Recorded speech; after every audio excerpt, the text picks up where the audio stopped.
Actually, I've got a great story Andy there. Dufresne. Yeah, it's so like it. You're helping people. I know.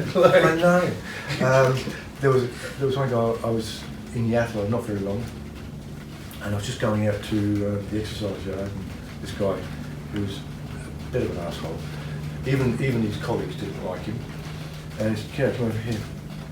And I said, "What?" They said, "You used to be an investment advisor." I said, "Well, take it easy, stop right there, you're trying to trap me." "What are you talking about? I'm trying to trap you." I said, "You are.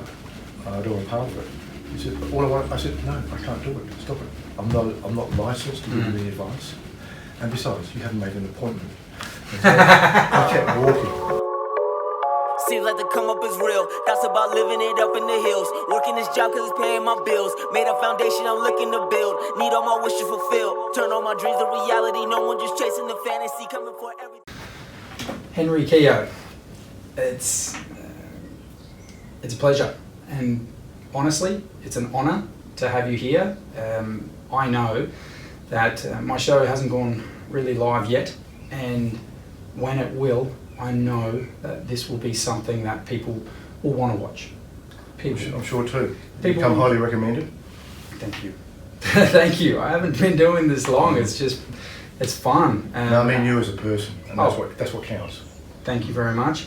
A friend of ours, somehow. Adelaide is a very, very small place, but the world is even smaller, Yeah. I've found. And Henry Keogh, welcome. The ultimate measure of a man is not where he stands in moments of comfort and convenience, but where he stands at times of challenge and controversy. Martin Luther King Jr. And to me, reading a little bit of your story, that just screamed out to me, Henry Keogh. And that's where I'd love to start. Let's start at the beginning, to be honest, if that's all right. Where were you born? Dublin, Ireland, believe it or not. Beautiful. Left there when I was a year and a half, just short of a year and a half, and we stopped over in England for, was supposed to be a year at the most. Mum dragged the chain, and we were there for 11 years, and Dad finally said, "Okay, we're going. Do you want to buy 3 tickets or 4? And so she said, "Well, I guess you better make it 4." And we hit Australia in '68. Beautiful. And has it always been Adelaide? Yeah. Yeah. Yeah. Always lived here. Yeah, the city of churches. I haven't always lived in Adelaide. I've people who know me well, I've moved house. I'm 34 years of age. I've moved house 34 times. Not bad. Well, depending on whose scale you're looking at, I'm a little bit crazy because of it, but in a good way. I'm very open to change, and if I make a friend and then they move, okay, moving on. We'll stalk them. Well, yeah, stalk them. If they're good. Yeah. If they're worth it. If they're worth it, Facebook. I mean, that medium has just Shrank the world, hasn't it? It really has. Yeah. And it really has shrunk the world. You can talk to anybody and everybody, Skype, Facebook, all the Twitter, all the rest of it. Are you up to date with all those things? To an extent. I'm not a big fan of Facebook because I think it's been hijacked by the superficial and superfluous.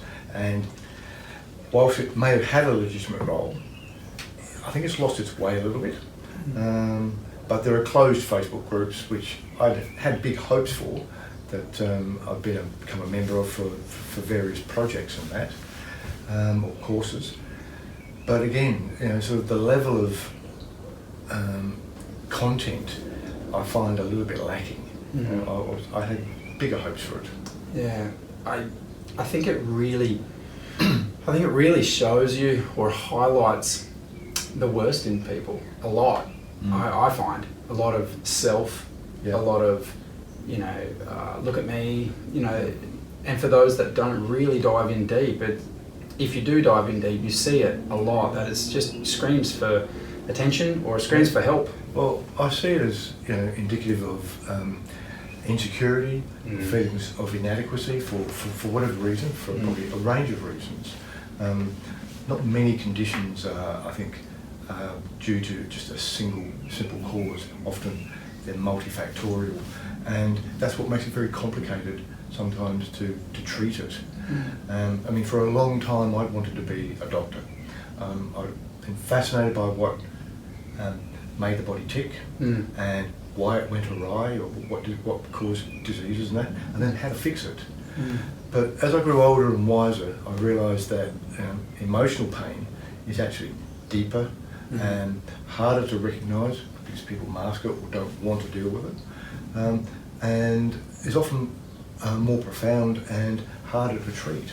And it's those emotional, psychological conditions now that I want to sort of bring to bear, bring my skills and experience to bear to try and help people. Yeah, well, and that's why I'm doing this show. Honestly, I think that, like we were saying before off air, basically that it is a show for me. It's very selfish, like it's got the name all written all in it, but it's for my own mental health. I believe that to get things off the chest, to breathe someone else's footsteps or a heartbeat, just to breathe it in and then relay what I've had experience in my life as well. And one of my guests earlier was Dr. Sam Elliott. Is a child's psychologist in sport and in community, I believe, in development. And he was just saying, you're going to get like 300 doctorates, like small, you know what I mean, through different people, learning different things. And I say, well, so is the crowd. If you're watching, you're going to learn. I hope not from me, obviously, but from the guests I have, maybe a little bit from me, from somewhere, moving house 34 times. Well, one of my adages in life is that we can learn something of everybody, even if it's how not to do something, absolutely, or how not to be.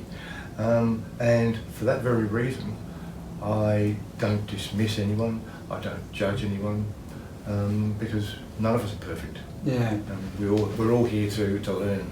You mean because you mean judge and then judge act out? Because I judge everyone. Do you I mean, act out on that judgment. Okay, we all assess. Yes. People. That's a good point. And there's a very potent trap that a lot of us fall into, because we see it modelled everywhere. He or she is this.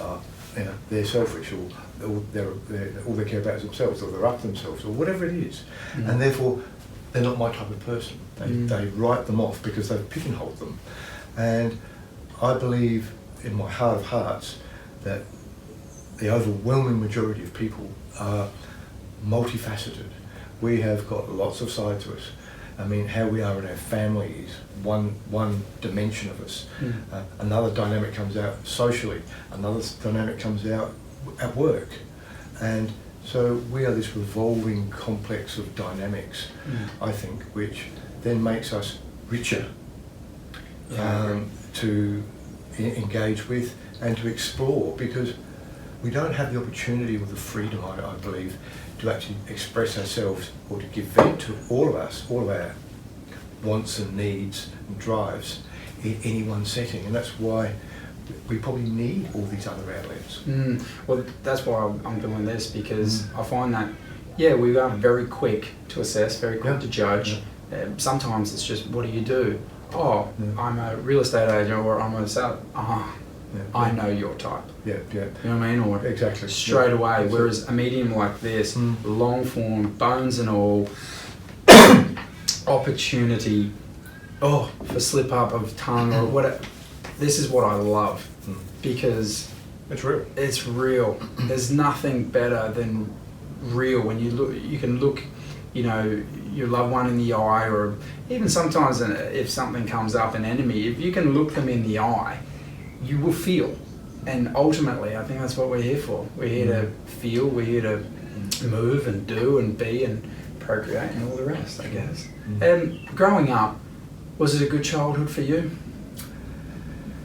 Oh, it was fraught. My mum was the youngest of 7 Irish Catholics, and her no TV. Just no. Probably, but her father was a violent, aggressive alcoholic, and when he was home, he would just sort of come home and sort of lick it up and just give vent to his frustrations, and that would percolate down through the family tree. Being the youngest, she would probably cop, you know, the last, if maybe not the worst of it. And you know, she had a lot of issues arising out of that, as you would imagine. She confided to me once that she'd been sexually molested a couple of times because there was 7 kids sharing 2 beds, and you know, and that's something that, if it happens at a very early point in your life, it colours how you see the world. And Mum didn't have a very deep or broad education, and so consequently she then sort of fell into, I guess, a blue collar sort of job, then followed the same sort of ultimately footsteps as her father. You know, she had anger issues, and being the eldest, you know, I bore the brunt of that. You know, I was deemed to be the one that had to set the example for my younger brothers. And you know, I would have 7 shades of shit beaten out of me, as they say, back in Ireland. And I was always on uncertain ground, because on one hand she'd be telling me, "Oh, I love you." Proof of that is the fact that, you know, I went to 7 doctors, you know, when I was first married, just to try and conceive you. So of course I love you. I mean, you know, you're not going to fall pregnant just like that on the honeymoon, but that was her desperation. But then she would say, "Oh, I should have got rid of you. I should have, wish you died at birth," and all that sort of stuff. And it made for a lot of uncertainty. Then you couple that with, you know, the beating, sometimes out of nowhere, just anger, and she would beat you out of anger and frustration rather than cause. And it also set up a bad pattern as well, because you didn't know where true north was in the terms of honesty. Yeah. And she would say, "Look, just tell me the truth and it'll be okay." But that was a lie. You know, you tell the truth, you get beaten. Yeah. And so you try the alternative, which is a lie, and you get beaten. And then you sort of, as a survival instinct, you also learn as you grow up, because kids learn survival techniques very, very quickly. And so you learn to bend the truth just to avoid either a beating or conflict or confrontation. And that's sort of a really bad pattern for me in the rest of my life, because I became conflict averse, and I saw the truth as something that had to be modified to avoid a beating. Yeah, it's a different era, huh? Yeah, no, I mean, my childhood was not like that. I had a volatile childhood, but not like that. I can't tell you how many times I actually went to sleep, cry myself to sleep. And, you know, because when you grow up with limited money, so you're poor, for best case scenario, you're saying that you're poor, and, you know, and having brothers and a sister and just, you know, more mouths to feed, there's just pressure. And I'm learning that as a father right now. You turn the pressure up and suddenly, where does that anger go? And it can go to your nearest and dearest, always. Always. It can go to your spouse, it can go to your children, you know, it can go to your work colleagues, I guess. But I've found that, you know, you just need to talk about it, you know, But we're not taught how to, are we? No, we're not. We stumble our way through. Somehow, you might pick up a little bit of something, knowledge here, a little bit of there. Like, we're in a knowledge era more than ever now. You can click on YouTube, anything, Facebook, whatever, and have a 2-minute video, or a 10-minute video, or a 3-hour video, whatever it is, talking about specifically what that is, or someone that's gone through the troubles that you might be going through right now, and you learn little bits and grabs off people 40, 50 years ago. It wasn't even the internet. you know, I mean, the one saving grace I had in my childhood was my father, because he was a rare man of his generation, because he had no difficulty showing his affection for us. You know, he could hug us, he could kiss us. He only ever beat me twice that or slapped me, I should say, rather than beat. It's just the way, yeah. You only and ever beat and me it was twice. wonderful, but he never beat me out of anger. Yeah. And that was the difference. And he disciplined. Yeah, exactly. Yeah. And I loved, I respected, and I adored that man. Yeah. And I would take a bullet for him even now, in a heartbeat, no question. Beautiful. Those who know the show know the reason for the show was to sit down with my father. And to acknowledge those who've been there for us. Absolutely. Those who have gone before us, those who have shown us the way, Yeah. warts and all. Yeah, exactly. Because they're not perfect. No. No one is. We know that. But it is a red ribbon that runs through each episode, I'm sure, where we talk somewhat about fathers and a lot of times lack thereof. Yeah. A lot of times nowadays, especially nowadays in the last 40 years, since, I guess welfare payments and different things have come on strong, and lack of moral reality for men and women, but, and the fatherless generation has just gone boom. Yeah. And we as a society, I don't know if you would agree, but I think we are now reaping what we sow. Yeah. Yeah. But you had a good father. Is your father still with us? He is. Oh, wonderful. Yeah, yeah. How old's he I now? got out 2 days before his 83rd birthday, so I was pumped. What a celebration that would have been. Yeah, it was. One of my biggest fears was that he'd be dead before I got out. Whew. That would hurt. So, was he like one of the first people you see? One of the first people that you saw? Well, basically my whole family was there when I got out, and we went back to my brother's place to celebrate.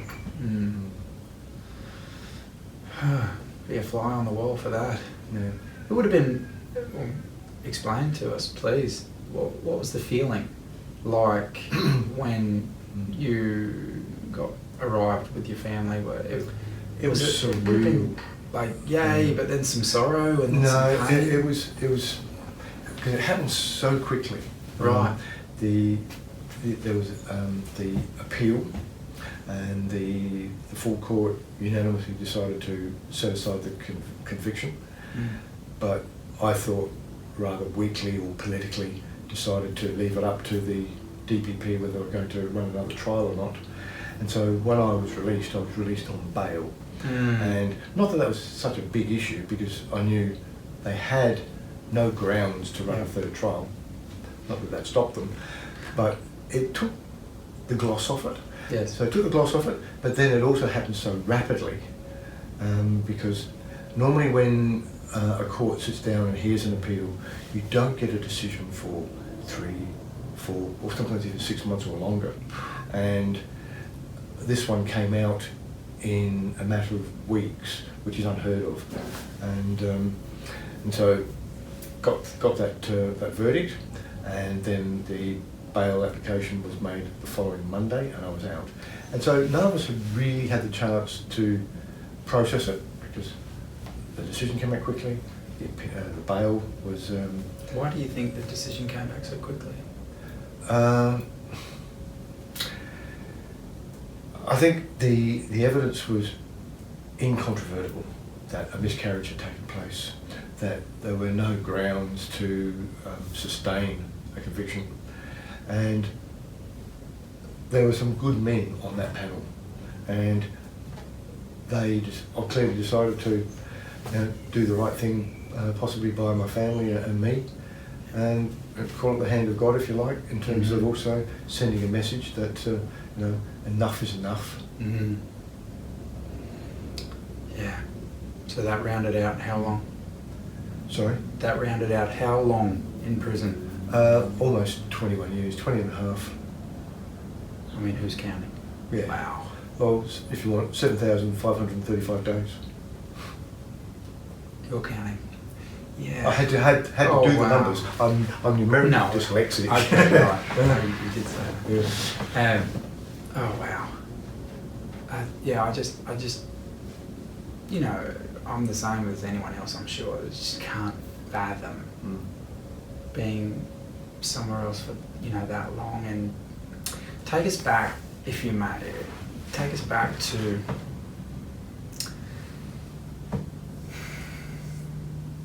before the jury's made their mind up and you're told to stand. What goes through your mind? Well, you are anxious as all get up. I remember my leg was shaking. I suddenly became aware of it, and so I relaxed it instead of bracing it. And then I noticed the other one started to go. And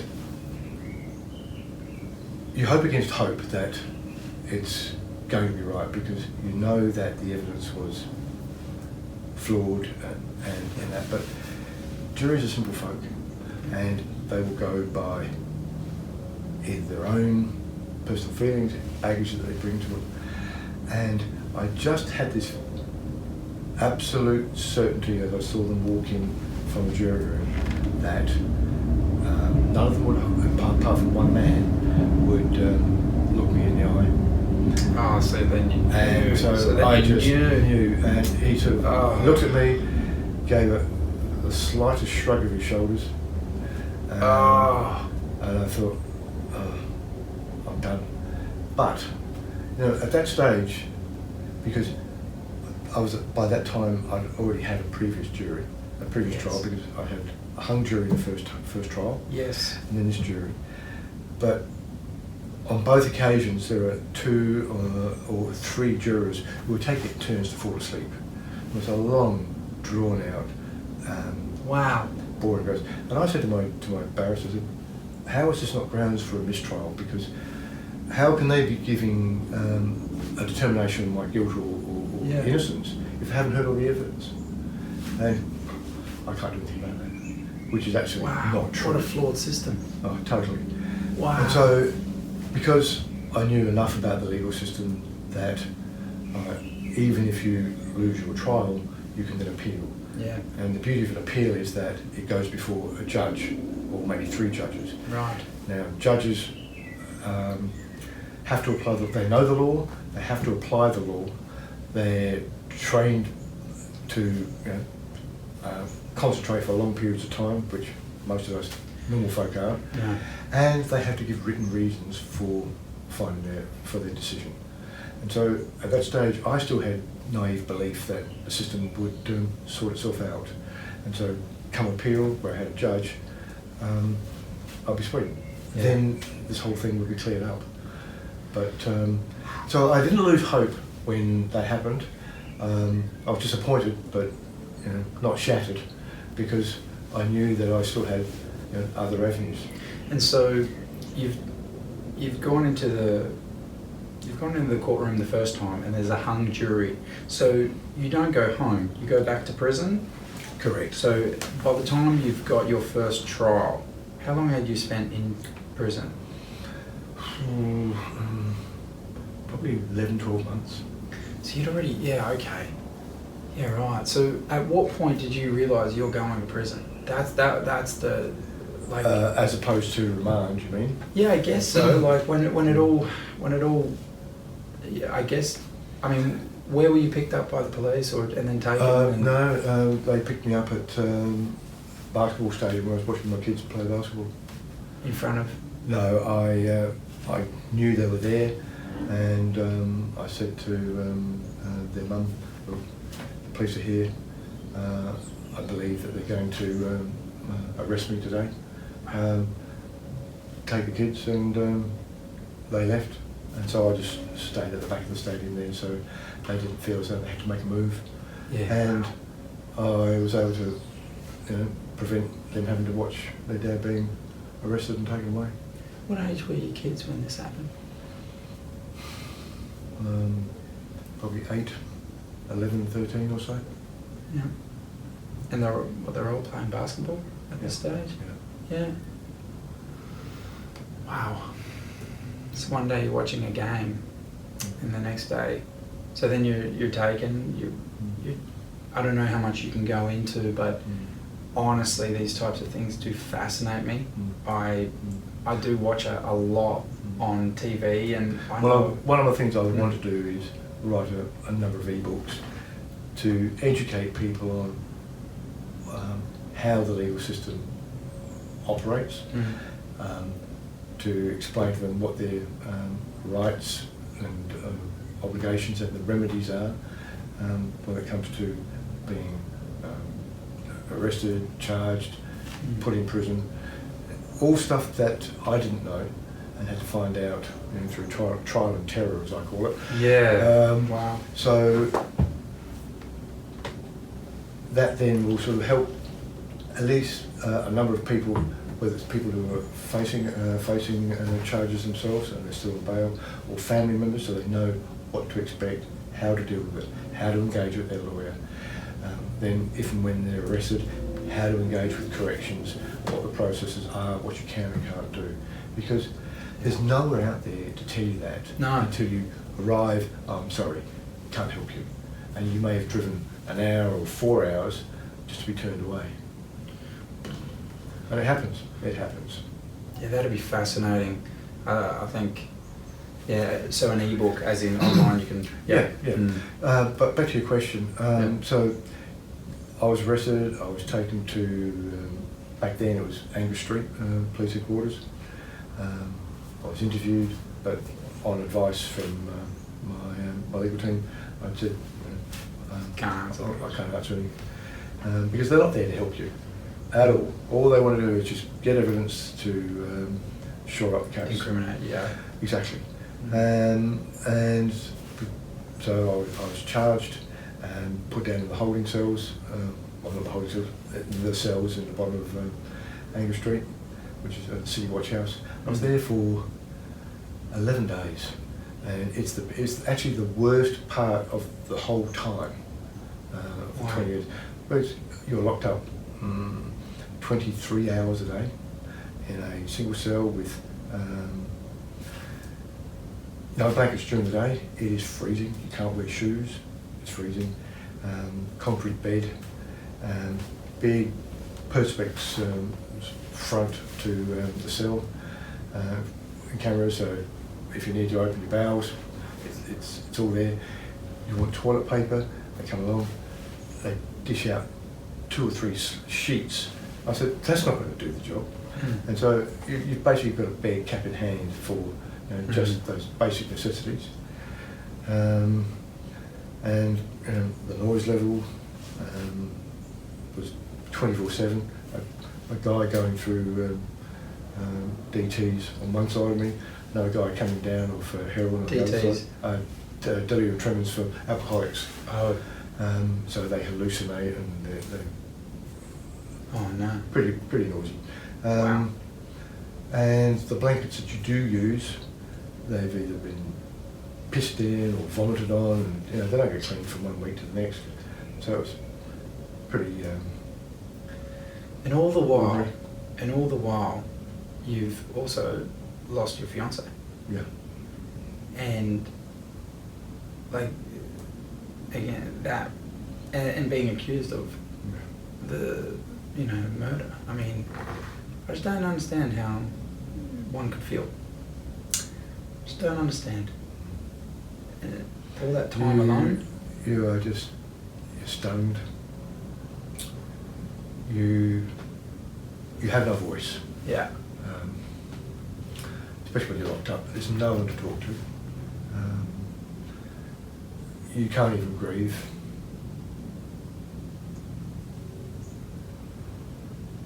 And you just have to shut down as much as you can. That's all you can do.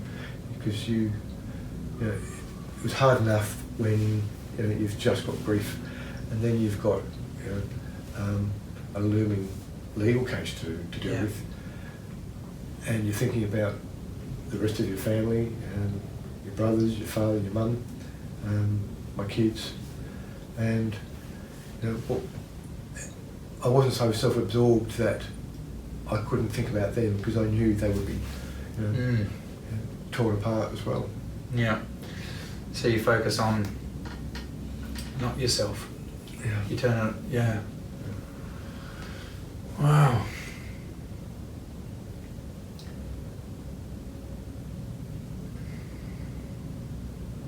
Did you believe in prayer? Yeah. I was brought up a Catholic. Yeah.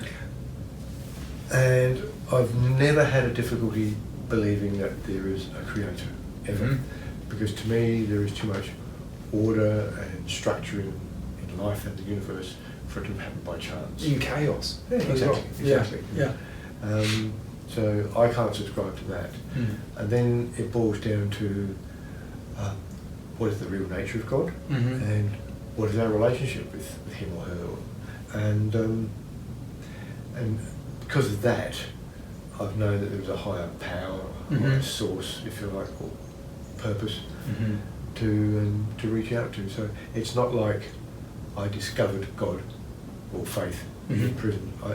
I had your bog standard faith before I went in, and like most people, it was up and down sort of path. Sometimes you feel close to God and that sort of stuff, and other times you weren't. And prison was just an extension of that as well. So the 10 days, you believe, were the hardest? In terms of the conditions that you had to bear, I kept being promised a shower. I mean, to me, personal hygiene is important. Yeah. And every time I ask for a shower, I'll ask the next shift. You'd ask the afternoon shift, oh, you should have it this morning. And this was the game, or just the lack of care that I put up with. So I had 2 showers in 11 days, and even I couldn't stand the smell of me.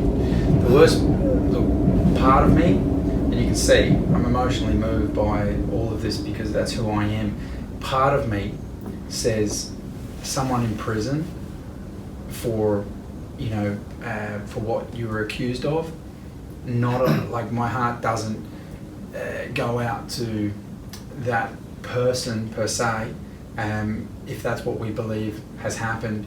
You know what I mean? Like my heart doesn't go, oh, that person doesn't get a shower. Like, and that's the cruelty of man. I believe that I go, hey, mate, you do the crime, you're going bad luck there. There isn't good conditions inside. It's a prison.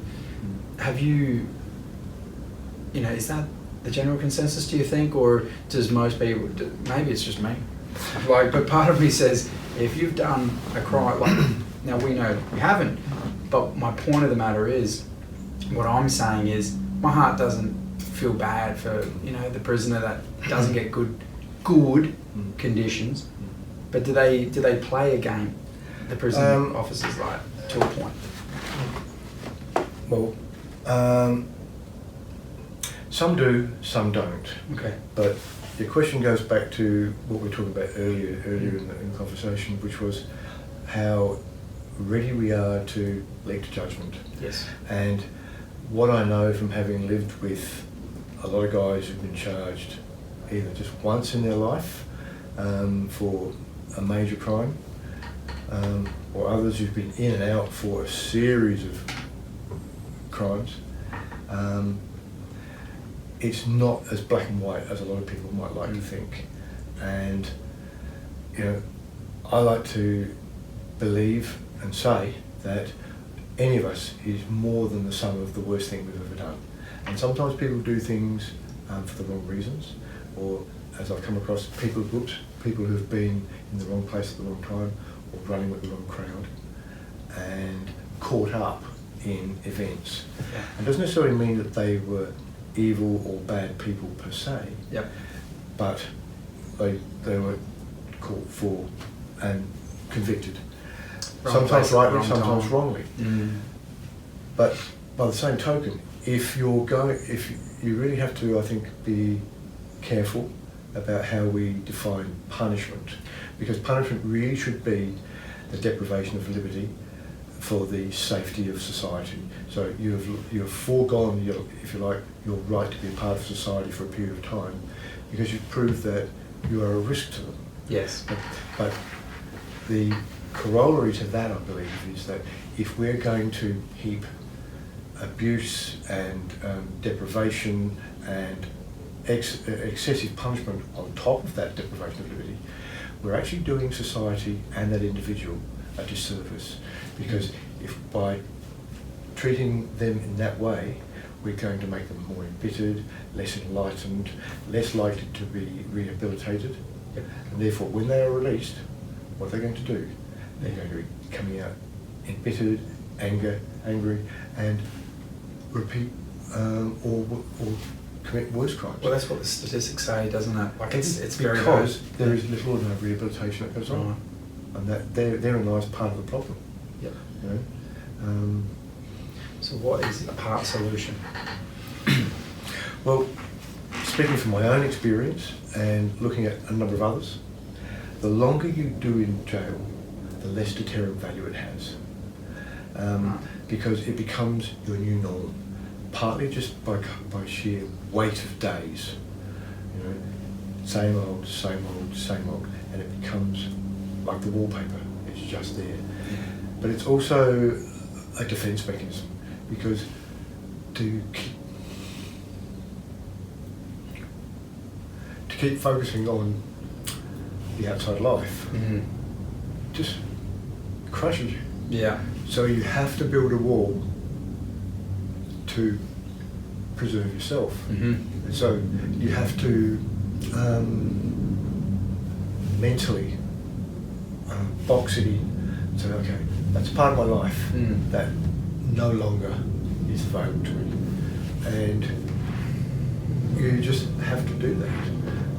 And therefore, the longer you're in it, the easier that becomes. And therefore, you actually forget what your old life was like. How do you switch that off and on for visitations?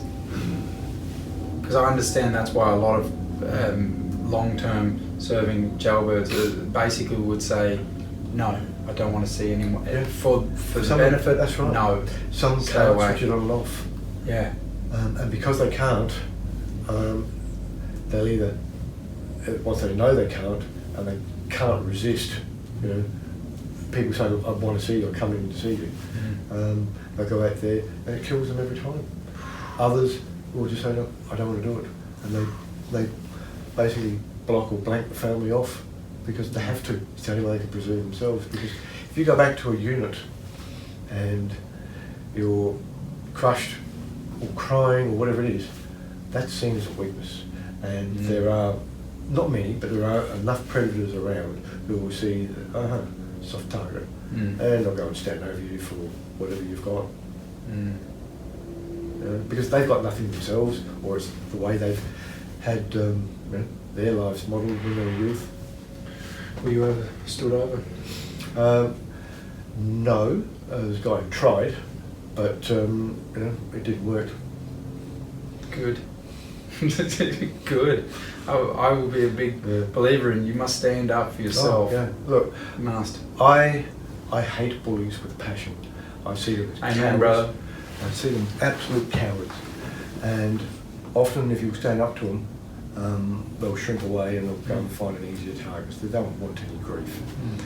But there was this guy who was a wannabe nom for one of the clubs, and he came into the unit I was in, and it's about 20, 25 cells, and he was working his way around, a day at a time, 2-3 cells, just going in and taxing people for cigarettes, foodstuffs, toiletries, etc. Maybe even some clothing. Not that anything would have fitted him, he was built like Shrek. Different was the years, maybe the colour. But like I said, I could almost hardly wait for him to come around to my cell because I wasn't travelling very well and I just didn't care. But like I said, I hate bullies, but I love reading and I love films. And I collect phrases and lines from movies and that sort of stuff. And finally knocked on my door. I actually didn't knock on the door, he just came in, what am I talking about? And I was writing a letter, I just continued to ignore him. He said, "Oi." I got it. And I said, "You're in the wrong house, mate." Mm-hmm. He said, "What are you talking about?" I said, "You clearly don't know who I am." He said, "What are you talking about?" I said, "Look, I'm a lifer. I'm never getting out. Mm-hmm. I have nothing to lose." Yes. And the thing in jail is that a lot of guys there, they get caught up in the same old phrases, "Oh, shut up, mate," or "I'll cave your head in." And I thought, I need something a little bit more graphic, something a little bit more disruptive. And I said, "Well, you fuck with me and I will gut you like a fish." Yeah. I think I got that from either the Goodfellas or one of those. Yes. And he said, "Well, take it easy, mate. I don't want any trouble, all right?" I said, "Well, you came to the wrong place, mate." Yes. Coffee. Bravo. I said, "I'm going to make a coffee. Bravo. See yourself out." And I just walked past him. And in prison, very, very little happens. Yeah. It's 99% boredom and frustration and 1% terror. Yeah. And so they're all watching to see what happens when he comes into my cell. Anyway, I walk out, no lumps, bruises or blood. And he comes out, not with full arms. Wouldn't look good for him. No, but the one thing I do know is that you don't put someone else on show. And I've always kept my own stuff close to my chest. I don't need to make myself look or feel big. Yep. So I went and made myself a brew, came back, and I could see him the next day. He was sitting over in the corner, brooding. How do I handle this? How do I handle this? And I thought, calm before the storm. Yeah. Anyway, like I said, he was a big fucker. And so he comes walking over to me, and he said, "No one's ever spoken to me like that." I thought, here we go. You'll be left or right. And he said, "No one speaks to me like that." And I was braced, and he stuck his hand out, and he said, "I'm impressed." And that proved to me that standing your own ground, and no matter how frightening it might be, is worth it. If you believe in something strongly enough, and you want to set an example, that's what you have to do. Yeah. What a story. That's crazy. Do you, I don't know why I remember. Do you remember your number? Prison? 95513. Yeah. I always said to Never myself, forget that. I always said to myself that if I got out and I was asked it, I was going to pretend I didn't know. I'd forgotten it. Why would I remember that? And a couple of times there were some guards there who would ask you, and I would just play the game of, "Oh, I don't know, you can look it up, you've got it there in front of you." I know when I used to go out to visits, he'd have a bloke on the desk would have his head down and he'd tick you off as you go through. And he wouldn't, half of them wouldn't bother to look up. And I'd say, "Smith, double F." So he looks up, "Oh, go at it." Oh, wow. Just a little bit of humour. Look, you had to not get too serious, because if you did, you'd be too melancholy. It's just not worth it. So you've got to try and find humour wherever you could. Did you make any friends? Yeah, a lot, quite a lot. Wow. And the thing that really surprised me was that I never judged anybody in there because I didn't want to be. Yeah. And I never asked anybody what they were in for. It wasn't relevant. I will treat them with the same, at least the same respect that they give me. And I always give people the benefit of the doubt. And I never ever broke confidence under any circumstances. And that earned me a lot of respect, considering I was just what they called a squarehead off the streets. And I think a few of them thought, I'd buckle and couldn't be trusted and all that sort of stuff, but I proved otherwise. And I helped a lot of guys. A lot of them confided in me stuff that they were dealing with, and because I had a good education before I went in, I helped them with letters, either to their lawyers or to the parole board or for home detention. helped one guy avoid deportation,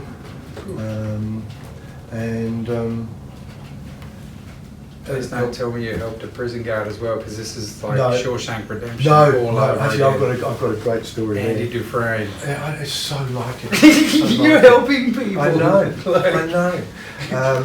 There was one guy, I was in Yathala not very long, and I was just going out to the exercise yard, and this guy, who was a bit of an asshole, even his colleagues didn't like him, and he said, "Keogh, come over here." And I said, "What?" They said, "You used to be an investment advisor." I said, "Well, take it easy, stop right there, you're trying to trap me." "What are you talking about? I'm trying to trap you." I said, "You are. I don't want part of it." He said, "But all I want," I said, "No, I can't do it, stop it. I'm not licensed to give you any advice. And besides, you haven't made an appointment." And so I kept walking. Well, I made a bit of an enemy of him for a while, but he wasn't really quite up to it. Even if his mate told him just to put your head in. Right? Yeah. But I wasn't going to give him advice. A, because I couldn't, and B, because his approach was all wrong. He just asked me with a bit more tact and politeness. I might have given him some general advice. That'd be about it. Advice for what? What was your I did background? investments, insurances, all that sort of Yes. stuff. Money. Yeah. Yes. Yeah. Because I was a financial planner. Yes. Yes. And part of the conflict, if I may be able to say, was the fact that there had been life insurances. Is that right? Can you talk a little bit about that or not? No, not really. Not really. In regards to it? Fair enough. Okay, It's all on public record for anybody to look up. Fair enough. I understand that. So some of the friends you made in prison, are they still there? Some are. A few have gotten out. But what really surprised me with people was that I'd always been a fairly independent and self-reliant sort of person, and never took for granted that I could rely on someone else to have my back. And on 4 separate occasions, people went into bat for me. 5 separate occasions, people went into bat for me without my asking. They just did it because they liked me and trusted me. And that wasn't Respect is something earned, isn't it? It's not Sorry? even. Respect is earned. It's not Exactly. just simply given. Oh, hell no.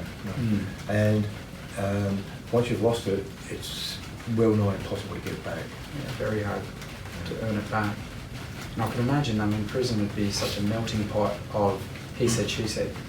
Well, in men's prison, he said, he said. Yeah. But- yeah. It can be, but you know, the prison population, is very not that dissimilar to the spectrum that you've got out here in society. I mean, it's full of people's fathers, brothers, sons, cousins, and some are really well educated. I mean, I've come across ex-lawyers, accountants, and people like that, ex-guard, and others who That'd be a difficult haven't had the the luxury or the benefit of a good education, and some have had absolutely awful backstories for their childhood, and you can't write any of them off as incorrigible or unredeemable, because they've all got a soul, they've all got aspirations, they've all got something outside that they love or loves them. And you've just got to tap into that kernel of humanity that's in them, and they respond. You know, I think one of the reasons why I got on so well was that I was a straight shooter, and I was not afraid to ask the difficult questions. And if someone asked me a question, I'd say, well, I'll give you 10 seconds to take that question back. And first of all, I think I've taken offence and a fight's going to ensue. I said, no, settle down. I just want you to know that if you ask me the question, I'll tell you what you need to hear, not what you want to hear, Right. and you might not like it. But I said, I know, but I won't say anything about you behind your back. I won't say to your face. And okay. And a few guys tested me on that, and I stood the test. And they knew they could rely on me. They knew they could trust me, and that paid dividends because I had guys who I didn't expect to have my back if I needed it, and occasionally, when I get transferred to another jail, the Jungle Drums had already beaten my arrival there, and they had a cell picked out for me. I had clothes and a bed pack and all that sort of stuff ready, good stuff, not hand-me-downs with tears and skid marks and all that sort of stuff in it. And they had me earmarked for a job somewhere. So it paid dividends. Speaking of, what kind of work did you do when you were in there? Anything and everything. Cleaning, like vacuuming visit centres, cleaning the guards' toilets, painting the division, gardening. One of my best jobs was pruning the roses. That was just like big rehab. It was just like in my own little world. Big sweep my plovers, mind you, but that was okay. And cooking. I became a cook in Port Augusta and Keogh. What was your signature dish? Mashed potato. No. I had a number. To me, I don't believe in recipes. Recipes are just a rough guide. Oh, you're one of those. I can't cook. Well, neither could I. Neither could I. You're like, yeah, splash of this, splash of that, bit of this. But look, bit of gravel. Whatever the jail served up as a general dish, I could improve it. Just put a bit of flavour in it. That's all. Bit of salt. No, it's proper spices. See, of herbs. I'd have to think if I was ever to be in prison, I would have to have two things for food: River Murray pink rock salt, and extra virgin olive oil. Okay. That's about it. Yeah. I could have that on toasted, like just bread, or just on bread with butter. I could have that on anything. Three things: Cracker Barrel cheese. Oh yeah. That'd be my they're my three bugaboos. They would be my ones to Cracker Barrel.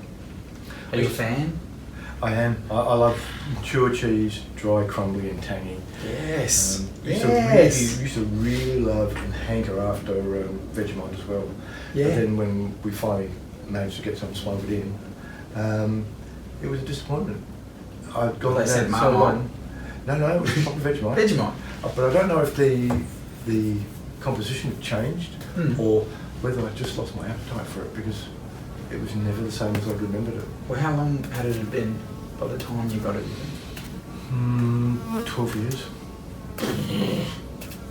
Your taste buds probably would have changed. Like, I don't know. I'm not a scientist, but surely your taste buds probably would have bland. Like, it would have gone from. A bit. Yeah. A bit. Well, I couldn't eat anything other than like ham and cheese sandwich. I still eat ham and cheese sandwiches, who am I kidding? But ham and pineapple pizzas until I was about 26, and then it was like, I'll have a Supreme. Felt like an adult. Yeah. Finally gotten into some capsicum. Yeah. See, I love chili. I'm a chili fiend. A little bit, just a little bit chili. And I just slowly introduced it to a number of the other guys, and once they developed a taste for it, they became addicted. Yeah, well, once you have a little bit, suddenly it just lights up a meal, doesn't it? It does. It just lifts it. It wasn't going to be a substance that you, like, not a substance, but it wasn't going to be something that you would ever lack in prison or not, like, because only if you're in the kitchen, that's where we have access to it. Yeah, couldn't of course. buy it as such. Right. Went into the cooking. I've always been fascinated by what could you buy and how. Because you paid so minimum wage, obviously, like tiny. Well, when I went in, I think the weekly wage was about $11.33. And when I left, it was about $13. Wow, the unions. Didn't even keep pace with Inflation. anything. And so that meant guys could not afford to roll your own tobacco and papers and matches. No way. You have to get extra money sent in or get a job. You could buy toiletries, you could buy sweets, lollies and biscuits and that sort of stuff. You could, if you had the money, you could buy thongs and certain clothes, that sort of stuff on special buy. Way back in the good old days, in the early days when I was there, you could actually buy some foodstuffs, and that meant that if you're in an area where you could actually cook something, you could cook a chop or a steak or something like that if you had the money to buy it. One stage in the early days, we could actually buy fresh fruit as well, and a couple of us were getting grapes and became our little home brew stash. There you go. 10 days and we had a nice little brew going. 2/3 of a cup and you were talking left-handed. Oh. That's funny. Yeah. Were you a smoker? No. Okay. Yeah, I've always wondered about that because, a pastime to pass the time, literally, and something to talk over and, so you still hung with people that did? Sorry? You still hung with people that did?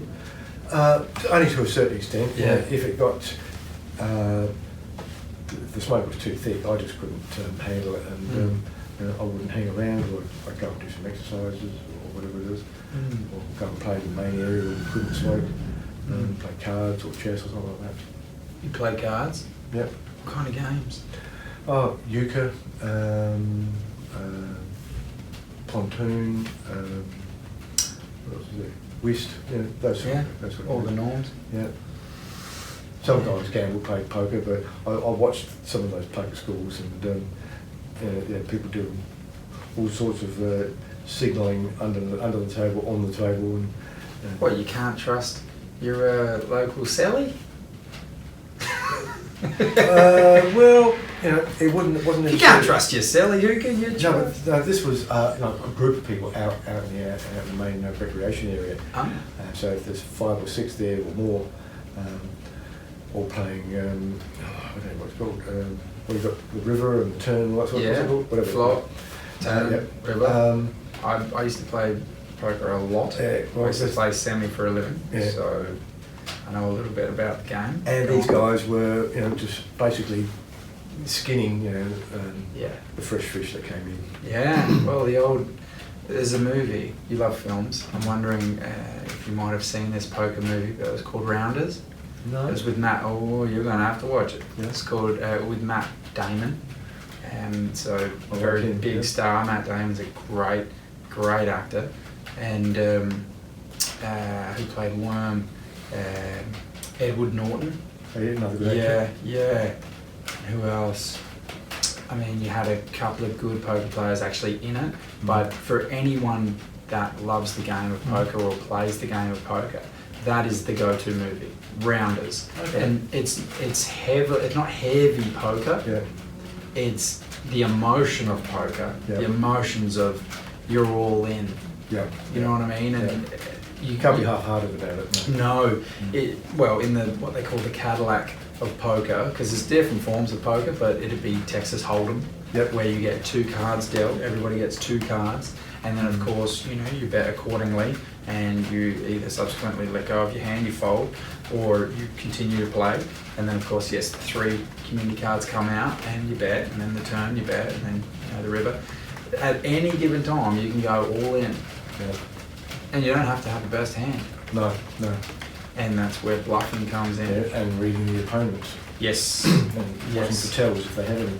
Yes, and in that movie, Rounders, Matt Damon's character, him and Worm, so Edward Norton's character, were best buddies from back in the day, and Worm actually went to prison for a scam of some description, credit card scam of some description, and Matt Damon's character then came and picked him up when he got out, and he was up to his old tricks, just wanted to play cards. Like, now Matt Damon's character could play it straight and earn, but he went to a little game around the corner, and like college guys, and they were just tells, lots of facial oh yes, and he was underhanding deck, like playing with the deck, and they just took him for everything. So I could imagine in prison it'd be the same sort of thing.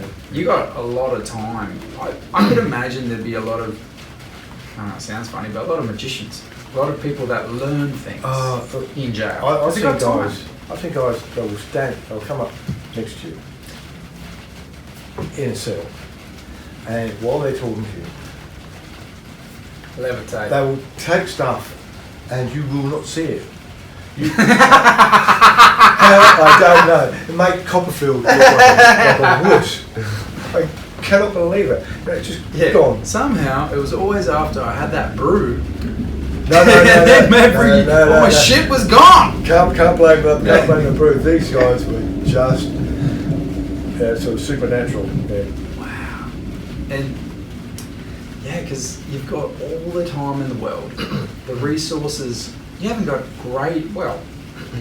do you have great resources at your fingertips in jail? Do you have No, but you have to be resourceful. Books. There were guys that, I read, there's plenty of books, but it depends on where you are as to how good they are and how accessible they are. I managed to read 3,500 while I was away, on government timeshare, as I call it. Yeah. Because I would have one at work. Pardon me, is that what you said while you were away? Is that what you mean? Yeah, I call it, when you were away. Prison, yeah. Okay. Government timeshare. Yes, government timeshare. And I would have one at work, wherever it was, one in the library, and at least 2 on the go in my cell. Yeah. Because if you're doing 12 to 15 hours locked up, and I'm a chronic insomniac, so I do something. Oh, really? Yeah. People ask me, did it go quickly? I say, hell no, because I was awake for most of it. Oh, wow. There were several months where I get by on maybe 2 or 3 hours sleep a night, and it was testing. But I had books, and that was my way of escaping. That and documentaries. I love a good documentary. But they've gone downhill these days, haven't they? They're more like docudramas or infotainment. Well, because they feel as though what they're giving out isn't enough. You have to dramatise it just that little bit more. Yeah, exactly. But nothing's better than real life. I know. You don't have to dramatise it. People don't mind the mundaneness of, No, I'll watch this conversation. Yeah. Part of it's just boring. Who knows? I'm talking about Matt Damon. They get over it. Yeah. And then Go away for coffee, come back. Yeah, You still talk about Matt come Damon. back and and worm. yeah, exactly. But resourcefulness, yes, look, you just have to learn to use whatever's to hand. There was a guy who made a still out of a TV antenna. Still. It's a still. A still for making concentrated alcohol. Oh, yeah. That sort of okay, still. sorry, pardon me. Yeah, that's all right. No, that's all right. Without context. So he was using a cleaning agent that had isopropyl alcohol in it, and he wanted to distill the alcohol out of that, which I don't think was close enough to ethanol to give him the kick he wanted without the risk of profound blindness. But anyway, he was able to make a still out of the cleaning container, the alcohol in it, an antenna, some sort of wick that he used to heat up stuff. And guys did it. Another guy would knock up a set of like a hanging drawers for his personal effects, and cardboard and a bit of string. Guys in there were really great. Another guy, I watched him knock up a tattoo gun in 15 minutes flat, using wire, a bit of a wire from a welding rod, thin stuff, and the motor out of a Xbox, PlayStation, out of the PlayStation. Just offset the cam, bit of flex, 2 drawing pins, and a piece of cardboard. He had the cardboard bent over like that, so that became a foot control. Like that. Wow. And just like You put these people in a room and they could create the next Twitter. Like they Probably. could create, with a little bit of resourcefulness, Yeah. they could create. Like you put, I guess it's just Yeah, I guess it's just to beat the time, to beat the boredom. Yeah. And one must overcome. Well, if you want to do something badly enough, you will find a way, or someone who will look into the door. Mm. That's what I say. Yeah, what's the quote I love is you'll always, if you have the why, you'll always find the how. Yeah. Yeah. So if your Is that why is, sick? I just want to get through it. Is that Simon Sinek? Could be. I don't know where I got it from, to be honest, but I just remember reading it from somewhere, and I was like, yeah, if you have your why, you will always overcome, you'll always find your how. Yeah, exactly. And If it's a real why. yeah, that's correct. It must be a real why. Yeah. Otherwise, if it's fabricated, like anything in life, fabrication comes unstuck. You mentioned film. Yep. And you said you had two loves, reading and film. When you're away, what films would you... It was a pretty wide selection to start with. In the early era, when they still had videos, video stations and that sort of stuff, where they would hire cassettes. VCRs and that. Yeah. They would sort of go out and get a whole slab of them, because prisoners would actually pay for that out of their own amenities money. And so they'd get a slab of different types of videos to watch, and they would be put across, played maybe twice a day. So they were keeping video easy in business. Pretty much. So you probably have two different shows on a night. If the machine wasn't broken, or if someone had forgotten to go out and get the videos, or they couldn't be bothered. Pardon me, so you'd have all sorts. I remember the first night in Yatla, in B Division. I was in a cell. You could touch both walls with flat hands, not extended flat. And this was a small cell. And this movie called Blood In, Blood Out, probably one of the most violent American jail movies I've ever seen. And I remember thinking, oh shit, this is my life for the next 18 or more years. Oh, wow. If the appeals don't get up. But then other movies, I mean, two of my favourites, I've got a lot, but probably the two most memorable are Shawshank Redemption, because it's just so close to the mark. Is it? And Hurricane. Oh, Ruben Hurricane Car. Yeah. Both such powerful movies. And it doesn't matter how many times I've seen Shawshank, and I see it advertised, no, I'm not going to watch it again. If I turn over, because I hate adverts, it just draws me in. It's so well acted, it's so well directed, it's so powerful. I just watch it again and again. But Hurricane is just so raw. And I can't watch that without breaking down. Yeah. Oh, I can't remember the scene, but there was a scene, I know there's a scene. The young black man, trying to get his, he's read that book and he's trying to get him out. Yes. And his sort of like foster parents, for want of a better term. Yeah. And so books don't, you don't pick books. Books pick you. That's the line. Wow. Yes. For anyone who hasn't watched it, you have to go and watch that movie. Yeah. I mean, Shawshank Redemption, I believe, #1. I believe it's the best movie ever made. Or most popular anyway. Most popular.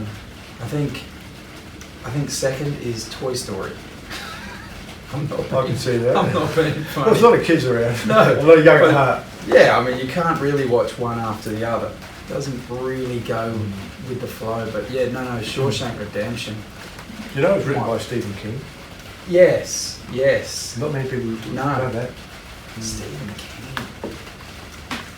Amazing. Yeah, Andy Dufresne. Yeah. Stiff breeze, knock him over. Yeah. I worked with a guy who just was Andy Dufresne. Like, I'd look out the window and he'd have his hands in his pockets. And he'd be walking just with that weird casual kind of, and kicking the ground a little bit. And one of my buddies was there and I was like, Andy Dufresne. And he was like, yes, that's spot on. So that movie is true. to you? Like Yeah, the way very. in which it... Yeah. Yeah? So many parallels. Yeah. So many parallels in terms of being approached by a guard to help them out. I remember, and a social worker at Yatala too. When you first arrive, one of the earliest things you have to go through is like a sit-down interview with a social worker, and they ask about your family tree, education, blah blah blah, and I was sick of going through this over and over again, and she said, "What were you doing before you got you came here?" I said, "I was a financial planner." And this was so unprofessional. Use you. Well, look, he was going through a divorce, and he wanted to know how he could sort of manoeuvre his assets. or not manoeuvre, but just sort of protect his rights. You know, I wasn't going to help him, you know, if he was a deadbeat, to you know, stiff his partner. And I said, look, you know, this is what you can do, this is what you should do. This is basically the law as I understand it. And while as unprofessional as I thought his approach was, I was just relieved that the focus had been taken off me. He was asking the same old. But there's another parallel with Andy, and of course the fact that I'd helped so many guys. In fact, I had a really good strike rate with levels, running about 75-80%. Not everyone stayed out, probably about half did, but that's better than none. Yeah, absolutely.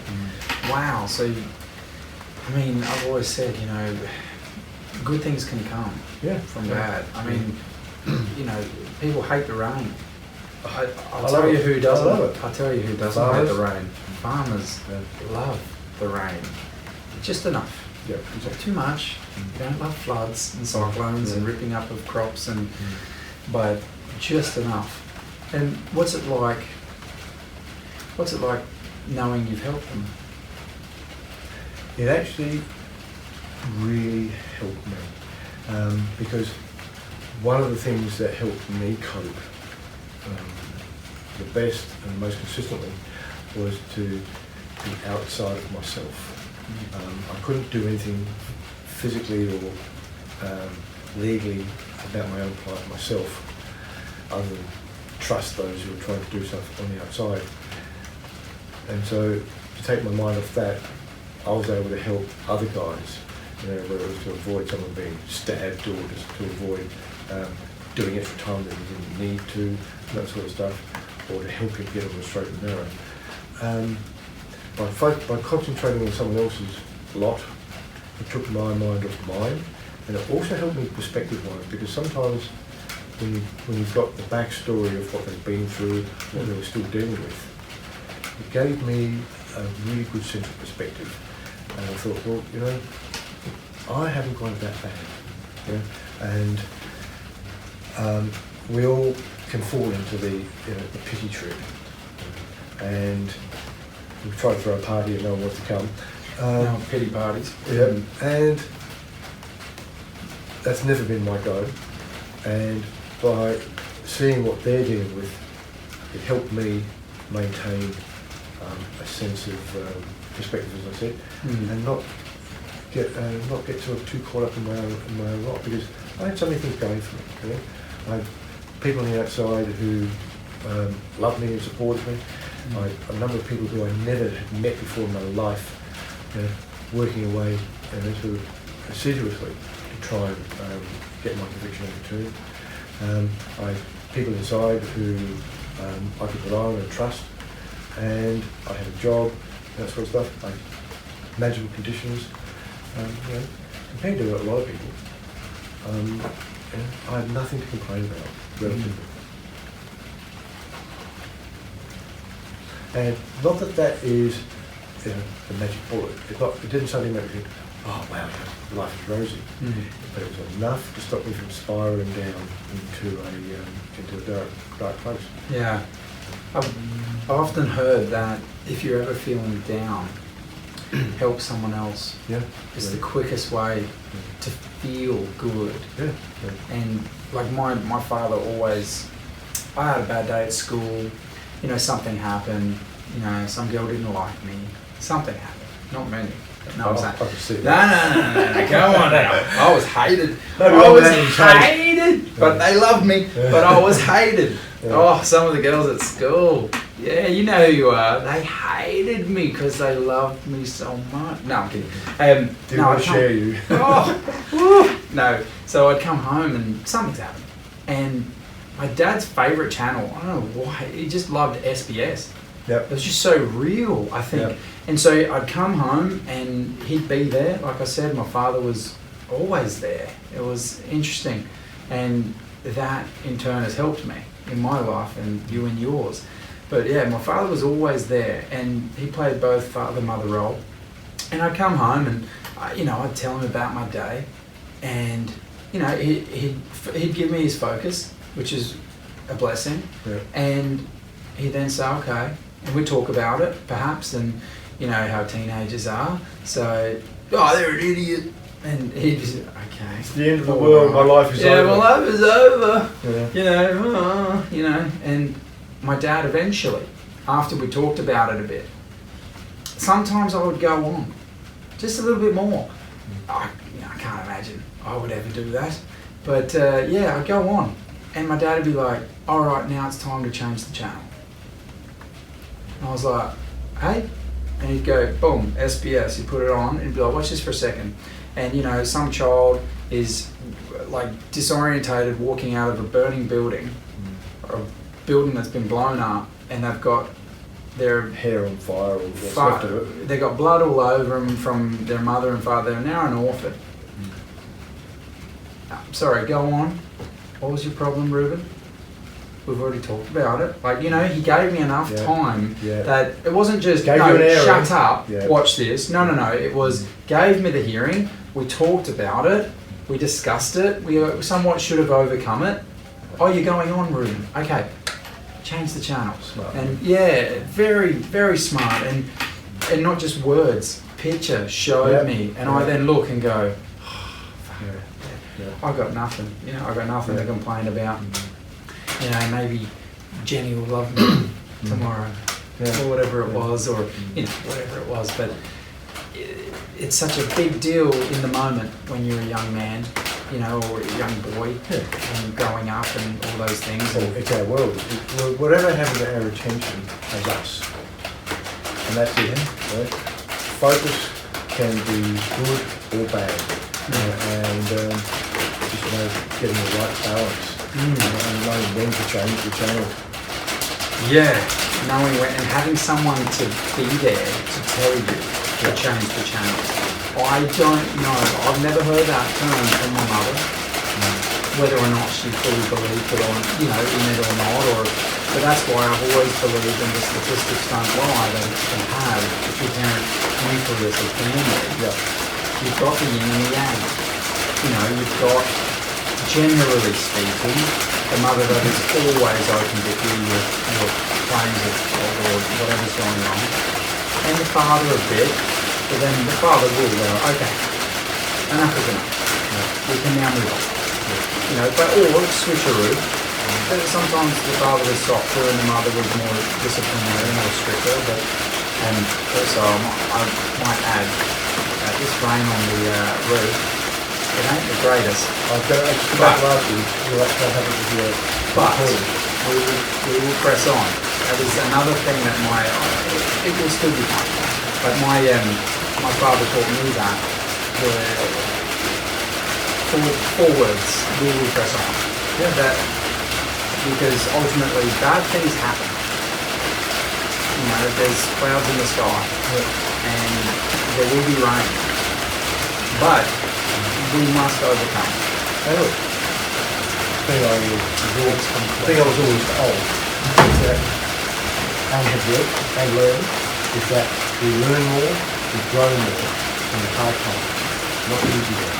And so you shouldn't necessarily look just for an easy passage, because to do that, you don't develop as much as a person as you need to.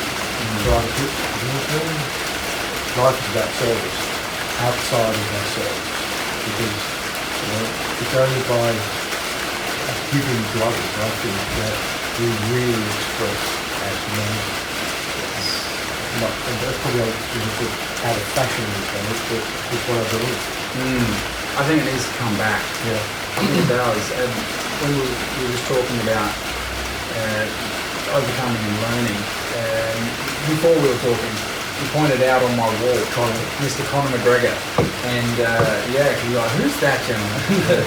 That is Conor McGregor, and he is an amazing athlete. I've never seen him with such smiling eyes. That's what threw me. Yeah, they're still pretty threatening, but his catchphrase that is now caught on like wildfire is you win or you learn. Yep. Exactly. And I love that, and I'm teaching my children that all the way, which is, yeah, you can win at life. There's different things that you will win, but when you don't, and you won't, there are many things that you won't. You must just understand that it's a learning curve. Yep. It's everything in life is learning. If you're not learning, you should be dead.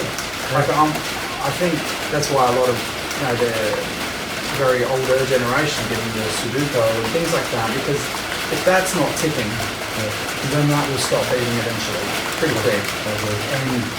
And so, in a terminology within the MMA mixed martial arts community is now win or learn. It was always that you never take a loss in the gym. And I like that mentality, and that's the mentality in my household, which is this is your safe place, for a better of a word, in 2008. This is your haven. It's not all, rainbows and bunny rabbits, but this is where you can learn and adapt. Yeah. So that because the world will want to crush you. Like society, there are bullies, as we were talking about. There are hierarchies. There are structures. For better, for worse, I don't mind some of the structures that are in place, but they do grind you.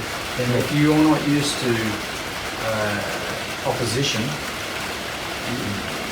you're not ready for life. And people think managing is all about managing downwards. You have to manage laterally and upwards as well, because if you can't interact, engage, and influence upwards as well as downwards, you're not as complete an individual either socially or at work as you need to be effective. So true. I've worked in many different jobs in my life, and that's part of the blurb on my website, that I've probably done everything for at least 5 minutes. There's many jobs I've done to at least for 5 minutes, and then I realised it's not for me. It sucks. I'm not into this. Like I'll tell you, I was in London once, and the wife and I just got married, beautiful wife Sophie, and we flew back to London, and of course we'd quit our jobs, but we were in acting, theatre and musical theatre and TV, different things like that, commercials, and so we needed the real job that helped you do that, and so that was generally to be a waiter.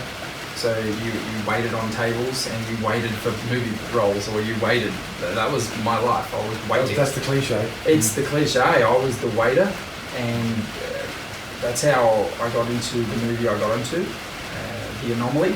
It's an action thriller, sci-fi thriller. If you're into it, if you're into films, you might want to then go watch it. And anyone out there, it's not a A-grade movie per se. It's got a great director, Noel Clarke in London. He won a BAFTA. He is a big deal. He's kind of homeboy who made it good, if you know what I mean, from the streets, from the dark streets. And I was a waiter, and he somehow noticed me in London. It could have been the accent. You never know. And he said, "What are you doing here?" Yeah, bruv, what are you doing here? Full bruv like that. Not very good. And I just said, I'm a waiter, I guess. And he's like, "Nah, you're doing something else." Like, "What are you doing?" I'm like, "I'm an actor." So he then watched my stuff and put his headphones on, and on YouTube he watched the show, and he watched it 2 or 3 times. And I came back to him, And he then said to me, hey man, I like this, I don't like this, but I really like this. Right. I like this, how you do this. Look, I'm in a meeting now, but I like what you do. Here's my card. And he goes, I probably won't get back to you, but keep hitting me up. Okay.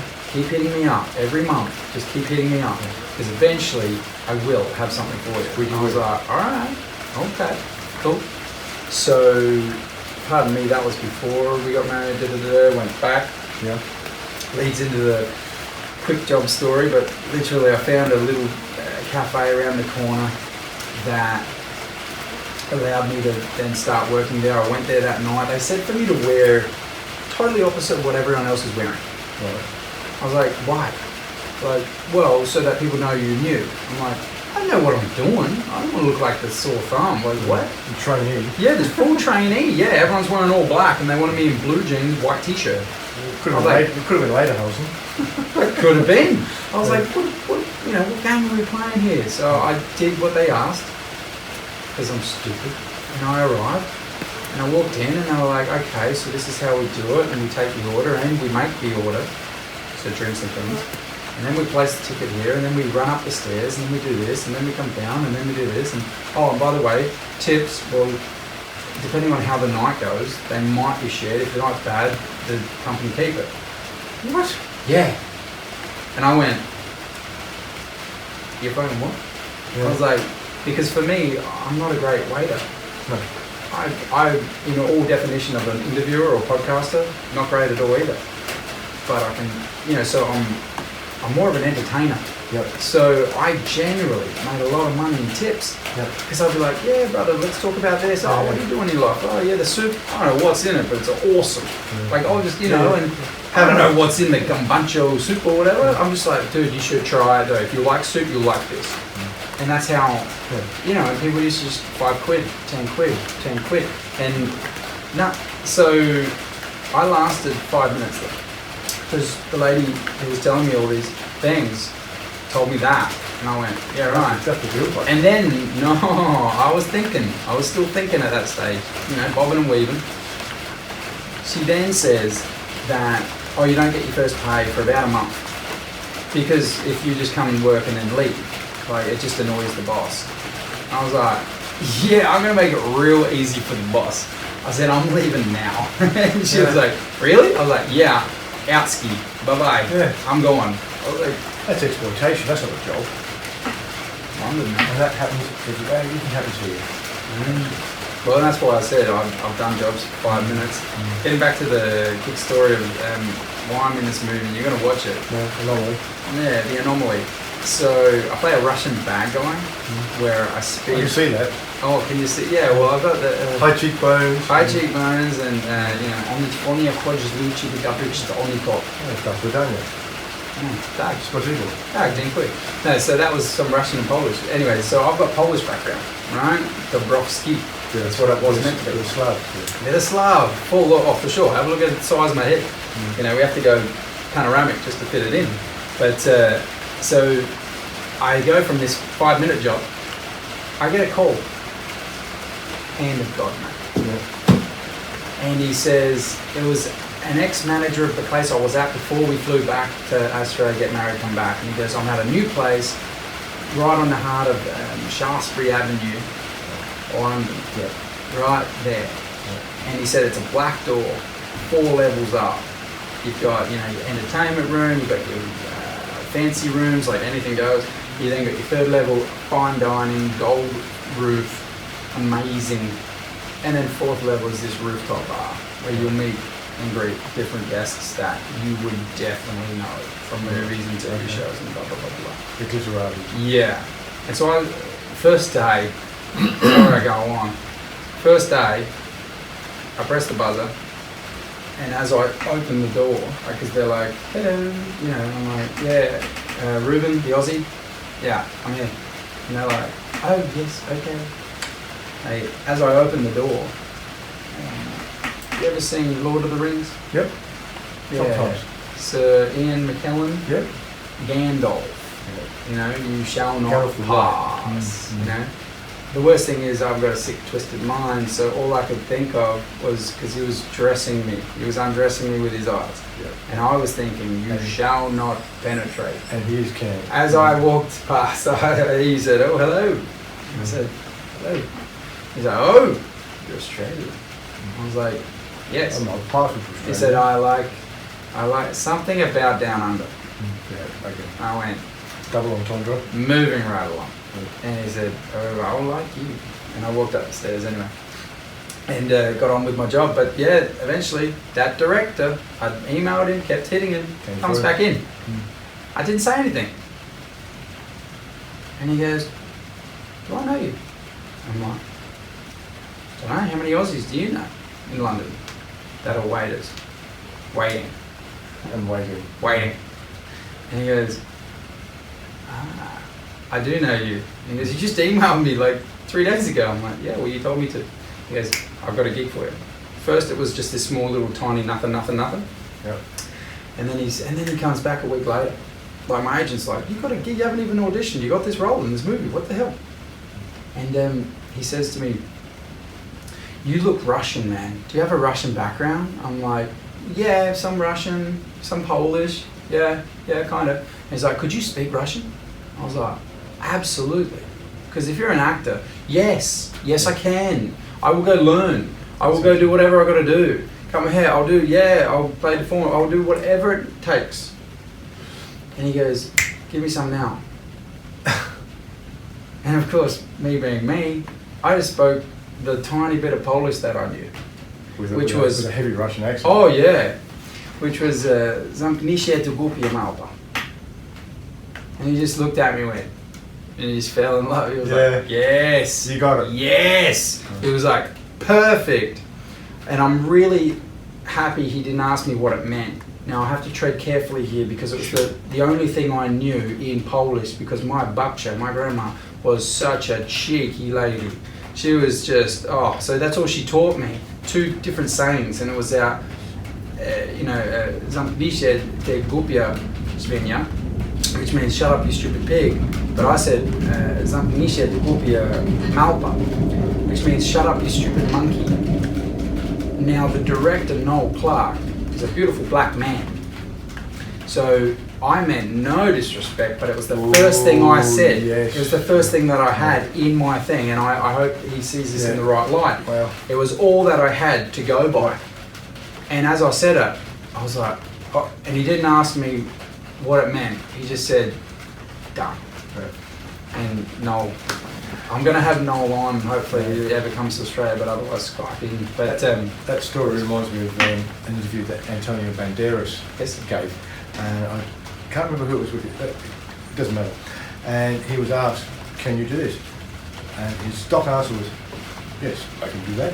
Whatever, he knew hardly any English, but he knew, "Yes, I can do that." I can do that. Yeah. And eventually, he got a number of gigs, and like you do, you just carry it through until you do it.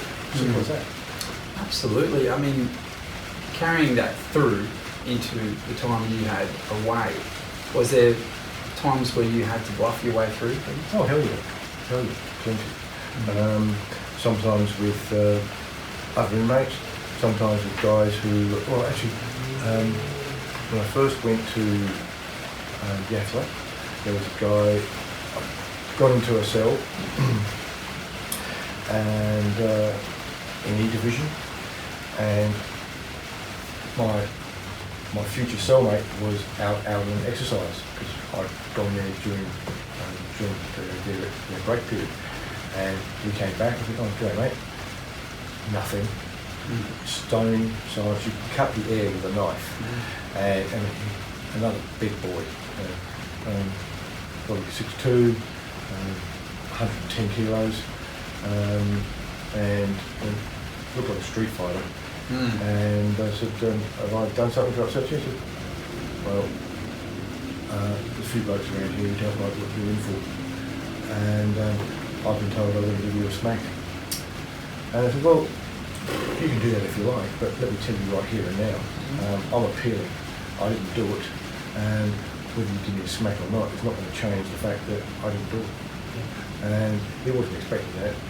Usually, people who sort of faced with that sort of proposition would quail. And, oh no, don't please. Which to me just goes right against the grain. And they said, well, what do you mean? I told them the sort of background. Said, oh, all right. So we got talking, we played chess, we played cards. I think we talked until about 2 a.m. in the morning. And romance. And he said, you know what? Don't worry about tomorrow. I'll sort this out. Wow. And so, you know, again, you just stand your ground. And that wasn't bluff so much as just, well, I've done a little bit of martial arts myself way before, long ago, before I went in. But against this monster, I don't think it would have helped the day. But I stood my ground. So if you do that and you're true to yourself, well then, come what may, you can still hold your head up. Yeah. But it will carry you through more often than not. And the same with guards, you know. So, another time when I would have been as close as you and I are now, and there's a group of us just sitting outside talking, a couple of guys were having a cigarette, and one of the guys who's a little bit bipolar, if not schizophrenic as well, started arcing up and had a go at another guy, and it was push me, shove you sort of thing, and voices got raised, and the guards who usually sit in their office, which we call the goldfish bowl, came out and sort of said, what was going on here? No one said anything, and cut of silence. And then they just called people in one at a time. No punches were swung, no one got hurt. And I was the last one in, everyone before me had said, I didn't see anything, don't know what we're talking about. And I said, well, I'm not going to insult your intelligence. You know I was there, but I'm not going to tell you. I've got to live here. You can't protect your own staff on an 8-hour shift. How are you going to protect me 24/7? And I'm not going on protection. So that's it. Do what you like, but I'm not saying anything. And again, not so much bluffing, but just holding your ground and being different. And I said, oh, get out of here. And so I think there was a begrudging respect there, because I didn't insult your intelligence, but I wasn't going to sort of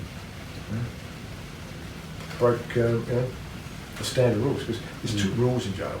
You've got the official rules, which the department comes up with, and you've got the unwritten prisoners rules, and it's the second ones that will determine how well or even how long you survive, and you break those at your peril. Did you witness anything, anyone breaking those rules to then receive punishments? Yeah, if they do, what will happen is either they'll cop a flogging, depending on who it is, what they've done, and who they've done it to. Or they'll be told, you better pack your shit and get out of here. Sign up. Which means go on protection, because a bad rep will follow you everywhere throughout the system. Because guys are always moving. You get moved from one jail to another jail to another jail. That fascinates me. So so you're never in the one spot for more than. Oh, it depends on how long your sentence is. Okay, let's for say for you. Well, You started at Yala, did you say? The remand centre first, Sorry, but you're still a jail. Yeah, I mean, that's the highest security, because you're deemed to be possibly a flight risk. Because you don't know what your future holds, and given half a chance, you might run like a rabbit. But Yatla, you're housed there for a little while until they watch you, see whether you can sort of settle down and fit in without any great dramas. Then they come up with a sentence plan for you based on the severity of your case and your sentence. So then it should be broken up. Like you've been so long in high security, so long in medium security, so long in low security, and then maybe the pre-release centre where you can go out and get a job and then sort of come back at night, that sort of thing. Wow. And so for you, how long was Yeah, take us through some of the movements, like in the 20 Yeah, 20 and a okay. half I was years. at Yatala, I think, for probably around about. Sorry, it just interests me. Yeah, I was in Yatala for around about 6 years, I think, and then I got tipped to Port Augusta for about 3 years because I got caught with a mobile phone. They went apeshit over that. First mobile phone I've ever had. What were you doing, anyway. playing Snake or something? Hey? What were you doing, playing the game Snake or something? No, I'm kidding. Yeah, Being pin facetious. or Pong, whatever. Yeah. No, I was using it basically just to keep in touch with my lawyers Yeah, of and course. family because the phone system was always down. And the guy who had smuggled it in was moving on to another jail, and he said, I can't take it with me because they'll find it. Do you want to hang on to it? I said, hell yeah. And so between us, we had it for about nearly 3 years. And Is this like a prepaid thing, or Yeah, they wouldn't have yeah. planned? No, Like, they're not going to prepaid. ring you and go, hey, do you want to upgrade? no, prepaid. Yeah. Early days. It was almost a brick. Send it to taken care of. And the thing about something like that is the only way to keep a secret is to tell no one. Because everyone knows someone else they think they can trust. Absolutely. And it wouldn't take long until someone said, give us the phone, I want to ring my girl. Or give us the phone, I want to ring, Or do some business. And so my mate and I, we just kept it totally between us. And then when he left, I just kept it to me. Because I knew from human nature, not many people know how to keep a secret. And this was found just by sheer bad luck. So that was found. I did 6 weeks in solitary for that. 6 and then weeks? 6 weeks. It wasn't that bad. Really? Yeah. It's just you and... No, not that hard. Oh, Not that hard. okay. It's all Movies. State of mind. State of mind. Okay. And so I did 6 weeks there, about 3 and a bit in Port Augusta. And from there I went to Mobilong. Mobilong I got probably about 6 or so years, easily, I think, in Mobilong. Then back to Yatala for a bit. Back to Port Augusta for a year and a half. And then from there to Keogh. And then out. Mobilong. Whereabouts is that? Murray Bridge. So all South Australia? Yeah. Never interstate? No. Yeah. Why? Why is that? Because state Just jurisdiction. logistical where, yeah. Yeah. And look, that's bad enough. Imagine your folks having to travel interstate for a visit. That's what I'm wondering, yeah. Yeah. And why would Victoria want to pay for South Australian prisoner housing, food, clothing, all that sort of stuff? Yeah, that's true. They don't do it. Prisons cost a lot of money, huh? About $100,000 a year per head, with staff, all their own costs, and everything else. But what I can tell you is the food. The money doesn't get spent on is the food. Yeah. When With your... when I worked in the touches. kitchen, the managing guard there told me that the budget per day per prisoner was $3.70 for breakfast, lunch and tea. What sort of quality food are you going to get for that? Yeah, look, when I was poor at different times in my life, I would survive on banana sandwiches. So. Oh, really? Love that. Love them and icy cold milk. Yes. High five. High five. Are you serious? Serious, Banana man. sandwiches. My man, that's crazy. And if you can actually... The highlight was banana sandwiches, but if you could get the sachets of sugar from McDonald's or something, for me, that was then like, I'm not joking, man. There's a few times where, I'm not trying to compare, but I'm just saying, a few times when I didn't have a lot of money, it was, my dad always taught me as a kid, he was like, dude, loaf of bread, bunch of bananas, you'll be fine for a few days at least. Yeah. And you get in shape, like it's a weird thing if you exercise and eat that, it's quite healthy. But there'd be numerous times, not more than 10, but numerous times I would walk into a McDonald's and just be like, and Just for the sugar sachets. just for the sugar sachets. And I'm not shitting you. And then I'd, have them so that I could then just put it on a banana. And It's like heaven. What was the food of kings when you were in there? What was every once a year or every now and then you actually get it? Did they do anything for Christmas or? No. Oh, they did put on a bit of an extra course or extra sort of helping, but I grew to hate Christmas, and so I wanted nothing to do with it. I found all the trappings to do with Christmas just a pointed reminder of the fact that the courts closed down from December through to January. The lawyers had gone on leave from middle of December through to January, and so everything working towards my freedom just ground to a halt. Plus, I was isolated from my family, and so I wanted nothing to do with it. And it felt like a black cloud rolled in over me from the end of November until the end of January. And one year I decided that I told everyone, do not send me any cards because I'm not going to open them. This is family? This is everyone. Do not send me any cards. Do not visit. Because at that stage I was up in Port Augusta. It was about a 4.5 hour drive for family. And because I'm not sending you any, and so I didn't. For me that year Christmas did not exist. I had a pile of cards that I didn't open, and it was the easiest Christmas I've ever had. And I thought, this is how to do it. Self-coping mechanism. Yeah.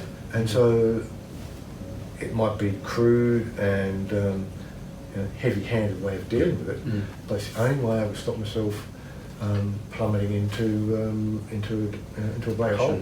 Yeah. And before jail, I used to think depression was just a word that people latched onto to make excuses for themselves, feeling sad or sorry, as opposed to unable completely to cope. And it wasn't until it hit me that I realised, wow, all your emotions are completely hijacked. Your brain chemistry changes. Everything is bleak. You have no interest in anything. There is no joy in anything. Other people's laughter and merriment I resent because it just pointed out to me how miserable I was, and I'd have flashes of frustration and anger, and then moments I just wanted to cry, and sometimes I would, and I was utterly out of control. So I was unable to control that emotional roller coaster, and it got to the point where I was actually contemplating suicide, or not going to do it, but it kept featuring in my mind 10, 20 times a day for nearly 3 years. And because I'd seen a documentary on the aftermath of suicide and what it had done to the survivors, I could not do that to my kids. And when I went to prison, Dad said, whatever you do, son, don't do anything silly with you.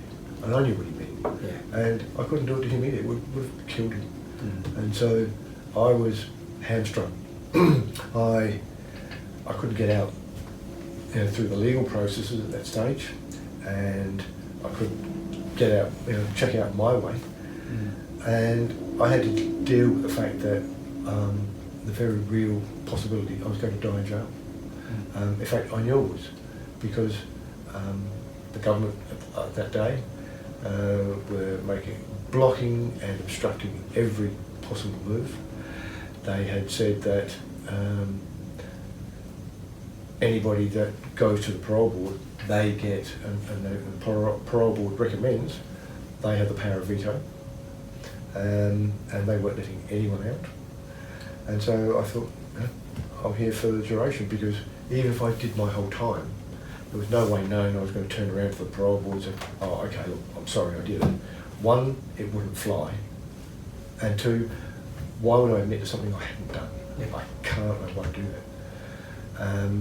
And so I my brothers promised me that when I died, they would refuse to take my body.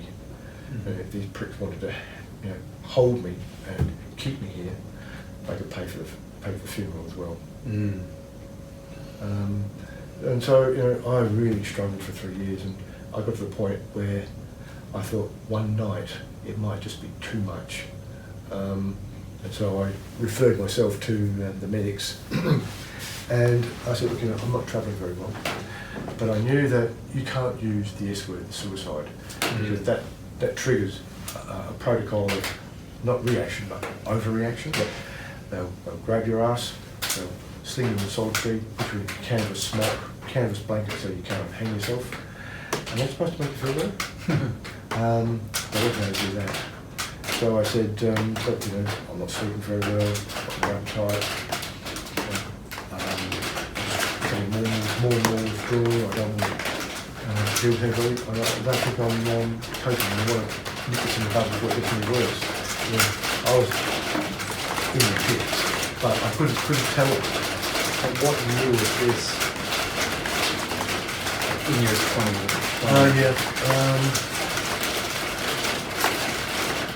Probably 12 to 15. Right. And so I got a referral to the site for assessment, psychological assessment, and because I had down platelet, would be mildly depressed. That was fine. They put me on some low-level antidepressants, which I didn't want to do, but I knew I had to do something to stop the way I was feeling. Because I was pushing everybody away and feeling abrupt. And it wasn't who I was, it wasn't who I was, it wasn't who I wanted to be. And I was hurting my family as well. The company, I just see the look of pain on their face. I said, that's where it stopped. And so I went on antidepressants for a while, and that got me over the hump. And I stopped fantasising about suicide, done the mojo again, and I knew that you can't just stop taking. I just go back in, I was going to put it away, I couldn't charge it, going to do it, I'm going to come up now, coming well, and just wean me off and see how it goes. And got to keep back in there, I thought. There's only been one time in my life where I do remember actually contemplating, and people would find that very, very strange, because I'm a very effervescent person, very, the glass is like overflowing, you know what I mean? It ain't half full, it's overflowing for me, and yet the breakdown of a relationship and just the not being happy with myself, maybe the pride of man, letting myself get in this position of learning, maybe the not winning but the learning again. And my quote that I think I made up was, you live and you learn, or you just keep living. Meaning you just keep banging your head up against that same wall and you keep doing the same mistakes over and over again. And that was my life. I mean, that is the very definition of insanity, obviously, doing the same thing over and over and expecting a different result. And one night I used to ride a scooter, and so nothing powerful, but I just remembered riding, and I was going, pretty sure I was going down that highway, and I just remembered thinking, yeah, I could just swerve and just truck me, and the pain would be all over. Yeah, just stream of consciousness. Just a stream. Yeah. It's not who I really am, and it's not a full pain, but it was a pain. And that's what I was saying earlier, about the emotional pain. You can't take an aspirin for that. It doesn't work, it doesn't hurt. That pain inside is often just as acute, if not worse, than the other, because there's nothing to show for it. You don't get sympathy, because you don't have insight into what you're going through. And when you're in that state of mind, I think our brain chemistry changes to the point where you believe they don't know, they'll never know, they don't understand, they don't care, and worse, eventually, everyone else will be better off without it. That's the point I've reached, and that's what scared me. And I mean, so suicide is illegal. It's just very hard to prosecute. But you know, with the ones you leave behind, they really do the sentence. Like, and I have experienced it, not in family, but friends. And you know, everybody else just goes through it, and depending on how they do it, depends on whom they wanted sometimes to suffer. And it's a cruel tool, a cruel final act for someone to do it in some of the ways that I haven't mentioned, but there's different ways to make a point. Doing it very much. Sometimes so. they do it to hurt. Again, they want to hurt the person that will find them, and they'll make sure they do it in a way that they will be found. There's also another way, like if they've done it themselves by hanging or something, and done it naked, there's writings about what that means, and you know, the true feelings of why they came to that, you know, conclusion in their life. And it's a dark twisted circle, and it's a dark place someone must be, because like I said, that strain of thought coursed through my body. You know, of course, through my body. It wasn't a frame of mind that I was in, like yourself, for years, or you know, and you know, for me, I just remembered going, perhaps I just swerved. Perhaps I just swerved into the straight. Split second, I was like, no, I'm not doing that. Like, and I remembered screaming in my helmet to God, just screaming at myself, or you know, to God, and then once I got that energy out, it was almost very bad anyway, because the mask had fogged up. I couldn't hardly see where I was going. You then realise you're not suicidal, because I lifted up the visor like, shit, where, you know what I'm saying? Whereas it's a primal urge to just release all that pain and frustration. That's what it was. And you know, if you can do that, it's like a pressure release valve. If you can't, and you have to bottle it up for whatever reason, that's when it becomes dangerous. People once said, you know, real men don't cry. That's bullshit. Yeah, that's bullshit. I'll extend that. So real men don't cry. Real men wail. Like, as in an old biblical times where they used to just rip their garments. It kept some of the ladies in a profession, I'm sure, sewing up their garments, but more so than anything, it was that primal urge of just, you know, I'm so distressed here, release of anger, and they got it out. And you know, you turn on SBS at any given time and you will see wailing. And it is one of the worst sounds I think you could ever endure and hear. And you'll see it in those, you know, those not first world countries, and you'll just hear them wailing over their loved ones, and it's just uncontrollable, both men and women. And it just does something to me, you know what I mean? And what was I saying? Men, if you're a young man out there and you know, and you're listening, just you got to have yourself a good cry, mate. You do. You have to. You have to let it out. You have to. You know, like I say, just wail. You know, put a bike helmet on if you have to. You know, stack out and just have a yelling match with yourself. And it does something. It's really therapeutic, because you know, I've discovered that, you know, after I've had a good power myself, I actually feel lighter and easier inside. Yes. You know, eyes sting and swollen and all that sort of stuff. But it gave me an insight into why women can do it. And I'm so comfortable with it, because you know, it's a release of all those emotions. And it's only if you're doing it for effect that it's invalid and should be justified. Yeah, they say some of the hardest days on set for movies, like when it's a real movie, like good acting, not just I don't know, it's great, but I'm saying like your Daniel Day-Lewis type film, and Nicole Kidman, she's a great actress. It just comes to my mind for some reason. I think I read an article in regards to that, and they're the hardest days on set because you have to. They're called keys. You need to be able to have a key in you that opens a door to pain to then do it again. And then cut. Okay, everybody relax now. Go back to what you're doing. And then, okay, we're going to go back there now. Like, far out, man. And do that 50 times in a row. A dark, deep, and go back to that pain.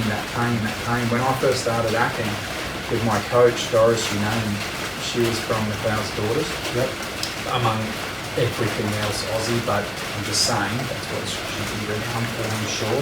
The beautiful, big-haired, gracious woman, truck stop lady on The Cloud's Daughters, and she was my acting coach, and she helped me get into acting to then have a showreel and to do scenes for a showreel. One of the scenes that I did for the showreel was, it's on YouTube, it was a Shakespeare piece. It was Mark Antony's, what's it called? It's escaping me now. But pardon me, thou bleeding piece of earth, that I am meek and gentle with these butchers.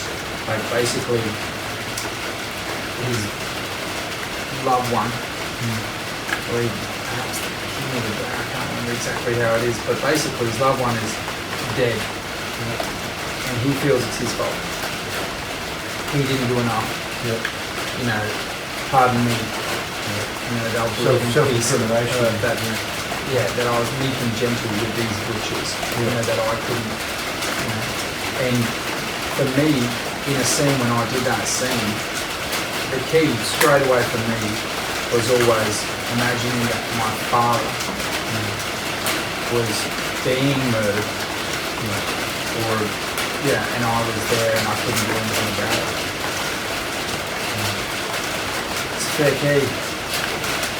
And the days where we were filming, and I had to jump in, and bless her heart, she was so good in pulling me out of those, because I was well and truly in. I was seeing it, I was enraged, I was not a problem for tears, not a problem crying the drop of a hat if I touched that key. And she pulled me back out. Down. So that's great. Let's talk about something else. And then perhaps let's do it again. And then give it another go. Yeah, and see and just do it over and over and over. And the key was always my father. And I see that you well up when it comes to your loved ones. And right back at the beginning, again, I don't like to do a lot of research for this matter. I'm not a good reader, but also because I love hearing it from the horse's mouth. Nothing is better for me than the real thing. And so when you said that you're at the basketball stadium and your kids were playing basketball, and was it your ex-wife was there, and so there was a relationship that you still had and your kids were playing? Okay. And then obviously it had been some time before you then met. And obviously then that had happened. Okay. I just wanted a little bit of backstory there because, and the kids were 8, is that right? Yeah, so the challenges of fatherhood you've obviously faced from both being present and not. I mean, fortunate in one regard that I had more access to my kids who I worked with, and I was blessed that their mother didn't stop that. I was in them, I was right to them. They were old enough then to sort of be doing exhaustive correspondence, things like that. So that was like blue cards, and draw pictures for me. And so I had to learn to draw myself. And rather than use letters to them, so I started drawing other prisoners with children. Keep doing there. Oh, just do something to my kids. Oh, you do one for me. That's what I say. And then it came, oh look, you can draw a picture of my girl and then my mum and all like that. And one thing was spoken well, I went from stick figures and portraits and pencils and tattoos and stuff. Wow. Anything to get your mind off of four walls. And it means to an end because it's a community gift I would give to my kids. They're drawing from the heart. Yes. And so you allowed visitations? Oh, yes. And take us through leading up to a visitation and how long, and then the aftermath, but leading up, how long between drinks? How long between singing?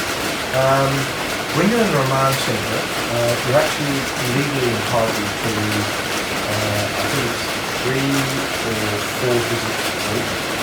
But in practice, they actually have visits every day. But I was spoiled with school visits. Kids would probably come once a week, other family members would come once a week. Rarely a day went by when we had friends or families were visiting. Wow. And in the early days too, I was probably sending out 12 to 15 letters a week myself, staying in touch with family and friends. And I probably be doing back at least half that on a regular basis. So, how can we get all these things? So we've got to send them to get them, mate. It's not rocket science. You've got to give to get. Push it. But it's skill that's basically followed by writing or texting and everything else, but I would still like to do it. So we're doing that, and then once you get sentenced, then you move to the jail system proper. Really only visits on weekends, and so then you probably see them maybe once a week or once a fortnight, depending on aid availability of table, because as more and more prisoners get locked up, and there's only so many tables, someone's going to end up missing out. So you've got to get in early to make a booking. And someone else makes a booking and doesn't turn up, or couldn't be bothered, or books it so that his wife or his girlfriend can't make it. That's it, and there's a table that just sits empty, and then someone else will join. That must be devastating. Yeah, well, there's a few blokes that get pretty disgruntled, I can tell. And the visits themselves, they will last anywhere from 40 minutes to an hour and a half, maybe, depending again on which jail you're at. Every jail's got a different regime.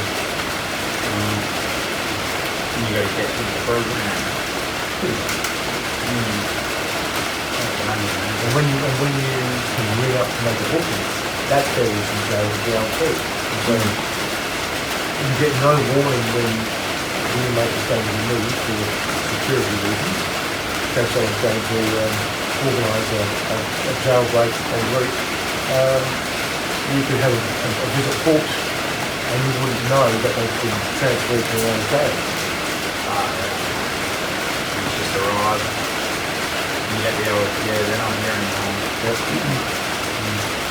I've seen that in a few movies, I'm pretty sure, and they always, they play it They pretty well, don't. but They are gutted.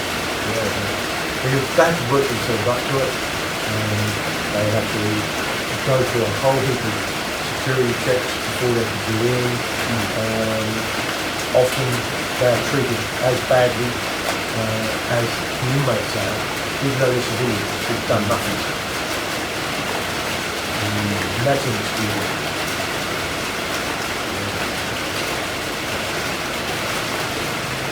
As the years progress, so between you say 12 years and 15 years, that's where a lot of depression or something. Yeah, is that right? And like a dark cloud, is that the best way to describe it? Yep. And then that lifted. And then, unbeknownst to you, you've only got a few years left. If you had known that you only had a few years left, would that have changed how you were as a person inside? Good question. I don't think so. I don't believe so, because my MO, my sense of purpose, my why,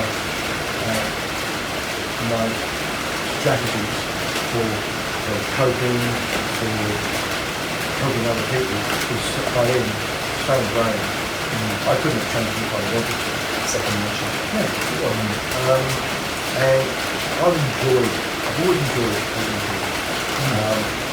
And one in particular sticks out. I was in a queue for the phones, and someone was on one or two phones, all the people to share, and sometimes we could fight for that physically. And someone was standing behind me and said, "What do you want?" I said, "I'm not an anything." He said, "Well, you're a lifer, man, and you're just so chilled out. What do you want?" I said, "I'm not an anything. I just learned to let go of what I'm trying to change." And he said, he'd been in and out since he was about 13, for minor stuff, and he was in for 20 years over that time, so 33, and he'd been out for 3 Christmases. All the rest of his would have been breached with new charges. And outside I have nothing. Outside I am nothing. And I'm sick of this shit. I really am. And I want to stop. I don't know how. And I said, "Well, are you serious?" He said, "Yeah." I said, "Well, I can show you what I know. And if that helps, great. But only if you're serious, because I'm not going to waste your time or mine." Again, energy phrase. And so him and 2 of his mates, and they've all been out for 5 Christmases straight. No breaks. And what that tells me is, if it can be done in an environment like jail that so unhelpful, so obstructive, to be done anywhere.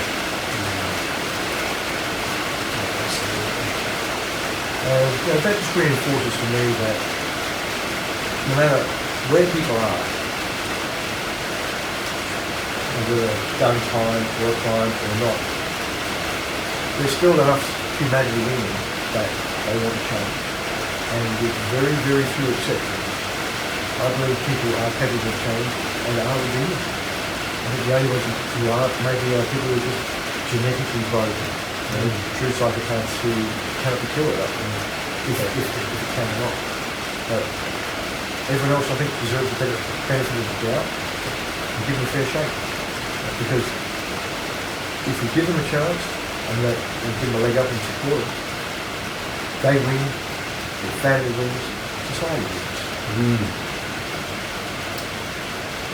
You love documentaries. I love documentaries.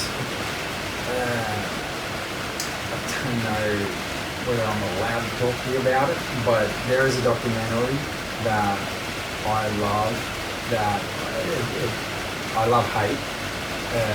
It's called Making a Murderer. And have you seen it on Netflix? No, I haven't, but I have seen The Staircase. Oh yes, I've seen the staircase too. Yeah, of course. Yeah, that's. I implore you, if you love the documentary, watch it. But it might not be if you're in own mind or mental health. I don't know, but I'm pretty robust. basically, I have to tell you that the first time I tried to watch Staircase, I couldn't. yes, It was just all still too raw for me. yes, And the second time I watched it, sorry, did try to watch it and got through, it still upset me. yeah, of course. I got through it, but it upset me on a number of levels. It Yeah. upset me because of what family gone through. Yes. It upset me because of what Charles Boak went through with all the sort of corruption in the justice system. And that was just such a pointed reminder. Maybe hold off on making a murderer. Yeah, no, It's not on top it's of a my tough bucket one. list. No, I was going to say it's a tough one because I believe the man is innocent, flat out. He was convicted of a rape, Yeah. first of all, and he had a full alibi, but the eyewitness just, in the composite drawing, they were like, oh, that sounds like old mate. And it's like the guy they wanted to always string up. Yeah. Oh, yeah, well that name rings a bell, and I'll just draw you a picture of, or a composite of a picture you could see current, because it wasn't the current of who he was then, it was the current of back in the day. Yeah, it was like, it wasn't even the of today, and she's like, yeah, that's it. It's like, well, that's not even the same, like, look, but, and basically did a good part of 18 years, I think, 18 years in prison for this, when they'd already had people watching someone in the area for those types of crimes, and they just called off the surveillance for that, like they were round the clock, just for that 4-hour period when it happened, and then back on, and he then was in jail for probably, again, for whatever, like he'd done it again, a rape or something, and he was in a different county in America, and he was bragging that, well, there's some poor stiff down at Manitowoc County doing something that he didn't even do.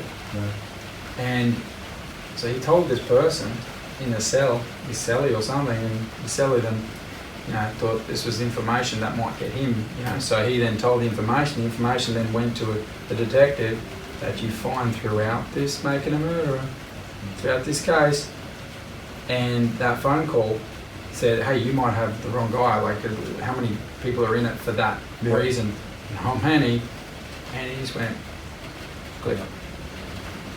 And that was, I believe, 8 or 10 years in to the sentence. Yeah. They let it roll for 8 years until DNA and everything came out, and suddenly he could get the DNA, and the DNA wasn't him, and suddenly, he gets released from prison after 18 years, and it's just like, and it very, very, like, polar opposites to yourself. You're a very bright individual, articulate.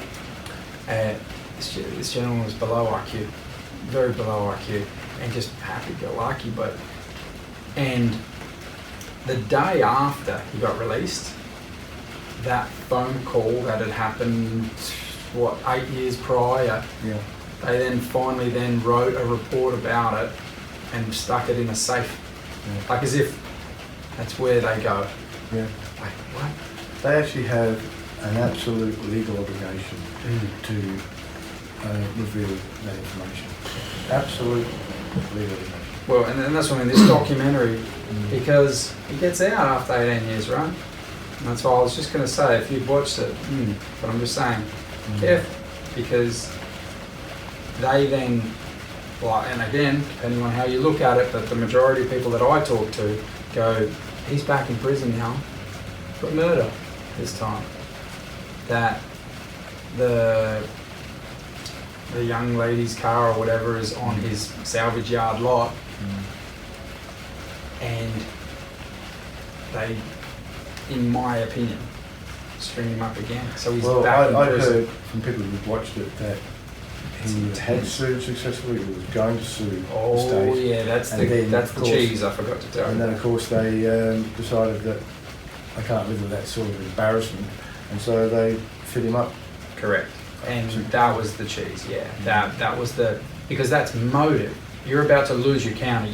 Like, you're about to lose your, like, he was suing for, I think it was like 200 mil, or I don't know what it was, but suing for enough that would just bring more than shame, but it would bring a town to its knees, like that kind of a money.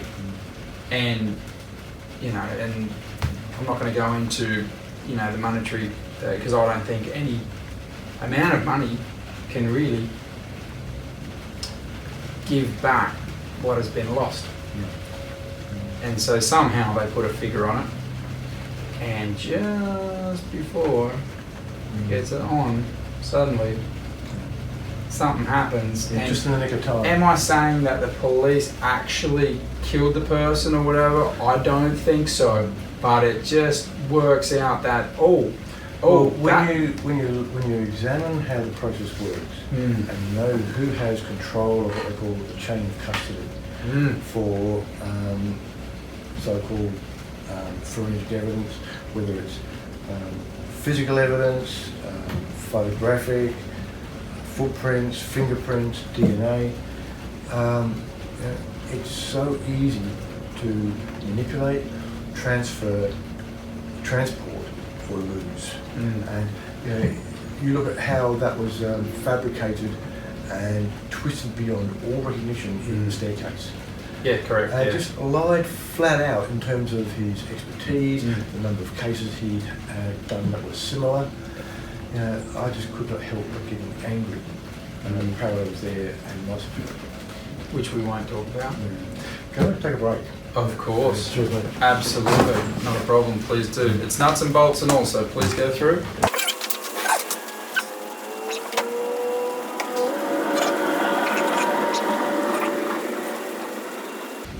I hope you guys are getting as much out of this as I am. This is just, for me, I'm just sitting here and this is riveting for me, personally. Yeah, you might have switched off by now and that's cool. Again, like I've said before, this show isn't necessarily for you.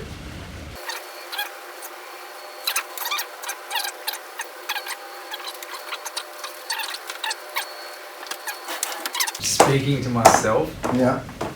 sort of narrating of how I've felt Yeah. and the amazement of, and I've said this has been, you know, I hope they've been watching. This isn't live, obviously. No.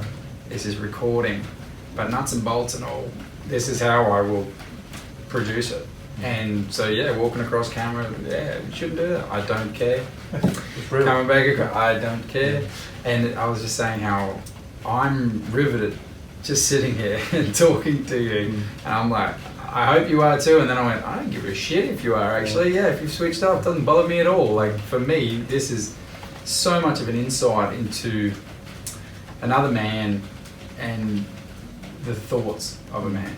Well, I've got to say that I've actually found this far easier, more comfortable and enjoyable than I'd anticipated. This is the first one I've done of like this. I mean, I've done TV interviews, but it's not the same. That was... Closer, please. But yeah. Sorry. That's all right. This is much more conversation. Yes. And to me, you know, natural and real and enjoyable. I almost don't want it to end. Seriously. Wow. But you know, we've been going 2.5 hours. What do you say that we pull stumps today and continue another time? Done. I feel as though we've really only scratched the surface to a certain extent. True. Very true. And, you know, I'm learning more about you, and as that happens too, I'm finding that the questions you ask me are more meaningful even than they were to start with. So I'd like this to be Done. again. Anytime. Yeah. Anytime when it's not raining as Yes, well. Exactly. I will be Yeah. so pissed Yeah. if for some reason that, I know it won't drown out what we're saying. Sure. It might add. It might add a little, I was saying before, I was talking to myself, but it might add to the Maybe get the Titanic theme music. No. Or Perfect Storm. Yeah. No. For me,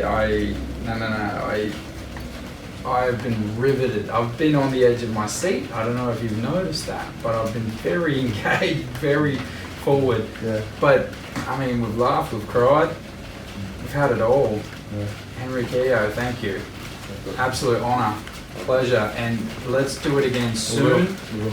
Let's talk, and I hope you guys enjoy it as well, and hope you get something out of every time I sit with someone, but especially with an innocent man, you know.